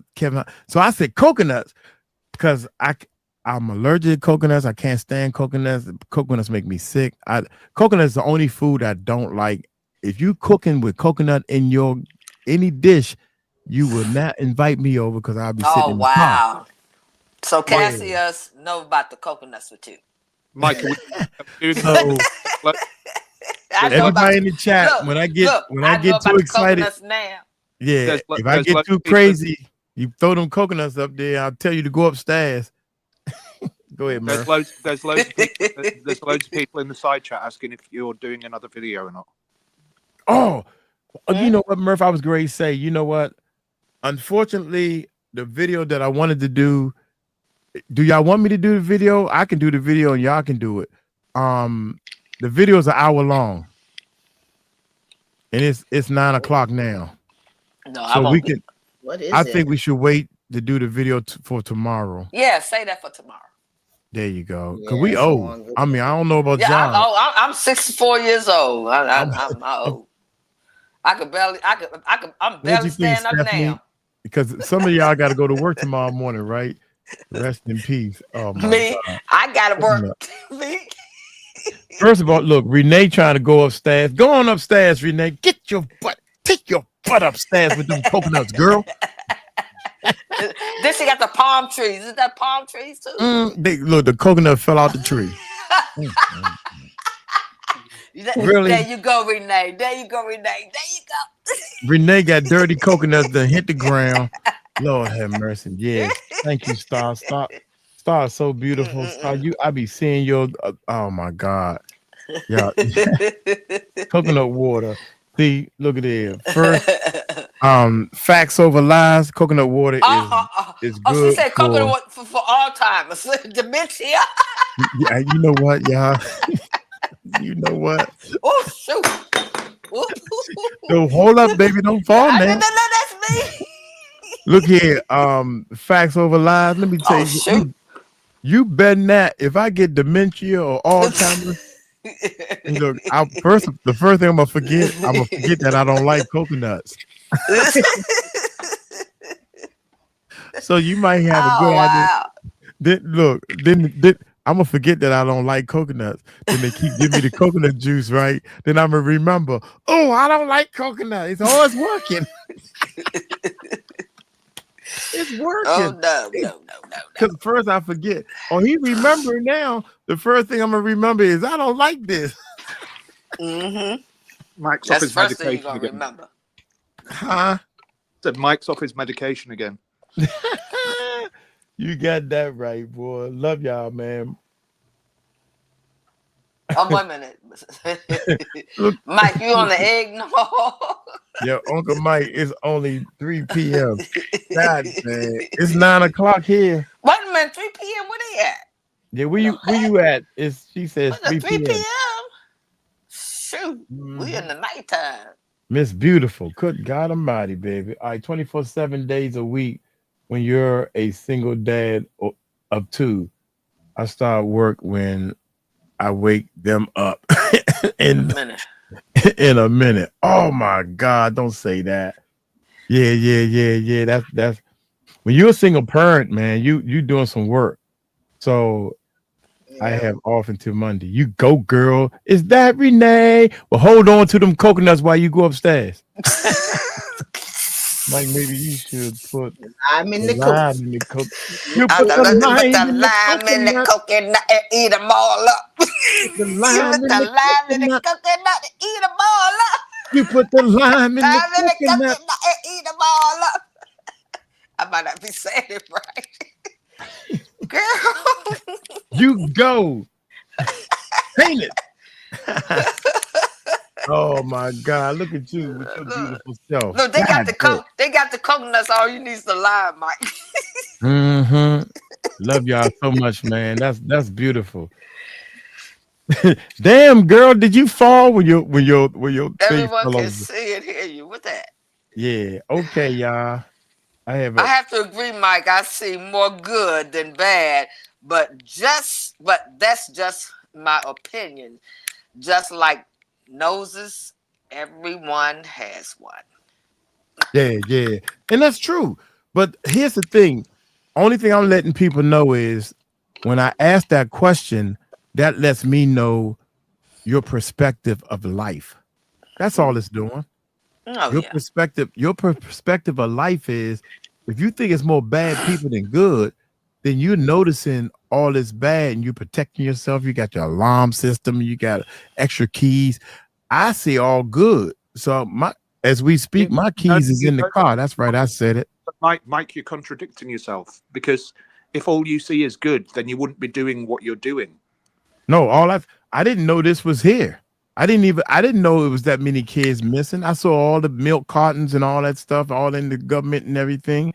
I didn't know that it's 250 people per day coming over the board. I didn't know all this stuff until I started doing this YouTube channel. No, I'm not saying that I'm saying anything about that. What I'm saying is you've asked everybody else the question, but now you need to ask yourself. You need to ask yourself the question, because now you are seeing the bad that's out there. Yeah, I see more good than bad. Yeah. Why you say that? I'm not saying it's zero bad. It's way more good than bad. I believe so, but I still believe good people can do bad things. So it's kind of a... Yeah, I believe that too. And that good people can do bad things. And I think bad people can become good. So my point is, I think out of all the people in the world at any given minute, since they can flip-flop back and forth, at any given minute, they're way more good than bad people. Because, TD Jake started off good, and then all of a sudden he want to swallow. Swallow. Stop, Mike. Stop, Mike. Stop, Mike. Stop. Stop, Mike. I mean, I'm not saying it's a good swallow, and I'm not saying it's a bad swallow. Something wrong with you. But he started off building a church. Oh, okay. But don't they all? Don't they all? Okay, leave it alone. Leave it alone. Don't say the S word. No. See, he started off good, but No. somewhere along the line, he kind of got confused and started swallowing.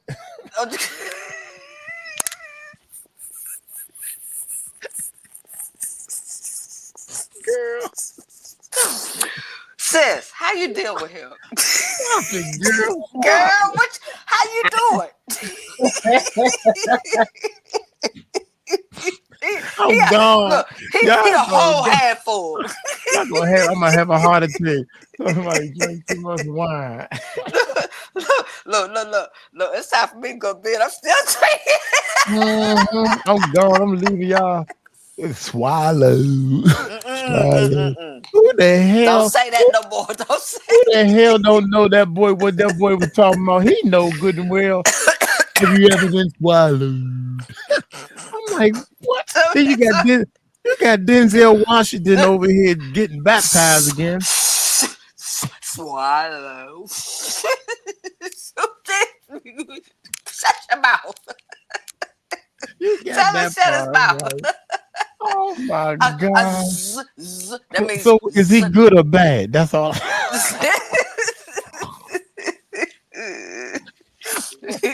He good sometimes and bad sometimes. Where's Murph when you need him? Murph said, "Oh my God, what is wrong with this man?" Oh my gracious, that is stupid, young. I'm not ready to be back in on this one. Look, Nicole done woke up. TD that's what Jaguar Wright calls him. Jaguar Wright said, "You mean TD cakes?" I said, what is cakes? That's what Jaguar Wright calls him. TD cakes. TD cakes. TD cakes. You remember Red Fox? You remember Sanford and Son, Red Fox? I remember Red Fox, Sanford and Son. Look, when Red Fox used to say, you know, TD cakes mean. Red Fox. See, okay, I never remember that. I never remember. Okay, oh my God. Oh Lord my God. Jesus. Oh my gracious, Murph. Man Lord. down, you right, man down. Oh my gracious, I'm back. Took a drink. There you go. Took a drink, yeah. Friday nights. I can't Tiny man down, Murph man down. Murph, she said, tiny man down, Murph man down. Man down, man down. Man down. I know, right. Honey, I know what you mean. All right, John. Steph, you got anything else to say? It's bedtime. About to go to bed. Another 4 hours. I didn't think it was gonna make 4 hours today. It's 9:06. It's early. Yeah, it's early for you, but it's my bedtime. I'm an old man. I just wanted to say thank you to everyone that is supporting the channel. You know our new goal. I now am working from a computer, so I can actually see the chat and engage with you guys. So I have been watching the chat, so I'm excited about that. And just looking forward to what happens in the future. Looking forward to working with everybody and getting the word out, and just helping to find some kids. No, do you have a channel? I've just dropped Steph's channel in the side Yeah, chat. Stephanie. We need to get her up to 1,000. Okay, where's the side chat? The side. I don't know. You know why I'm laughing? Because you remind me of me when I said, what you? I don't know what all this stuff is. Well, you're going to email me anyway, so I'll send you the link. I'm about to email you now, so you can send me her channel and everything. Yeah, I'll send you the channel. Yeah. I appreciate it, Murph. Thank you so very much. No worries. I love you guys. Have a blessed night, sweet dreams, and all that good stuff. Most definitely. You too, all right, Lynette. Most definitely. Okay, guys. I'm tired. Right. Thank y'all so much. Y'all done made me laugh. My head hurting. I'm smiling so hard. That's what we need, man. That's it. That's all we need. Yeah. All right. Love you guys. Y'all Love- take it light, take it slow. Tell them Uncle Mike told you so. Uncle Mike told you so. Bye. Bye-bye. Peace out.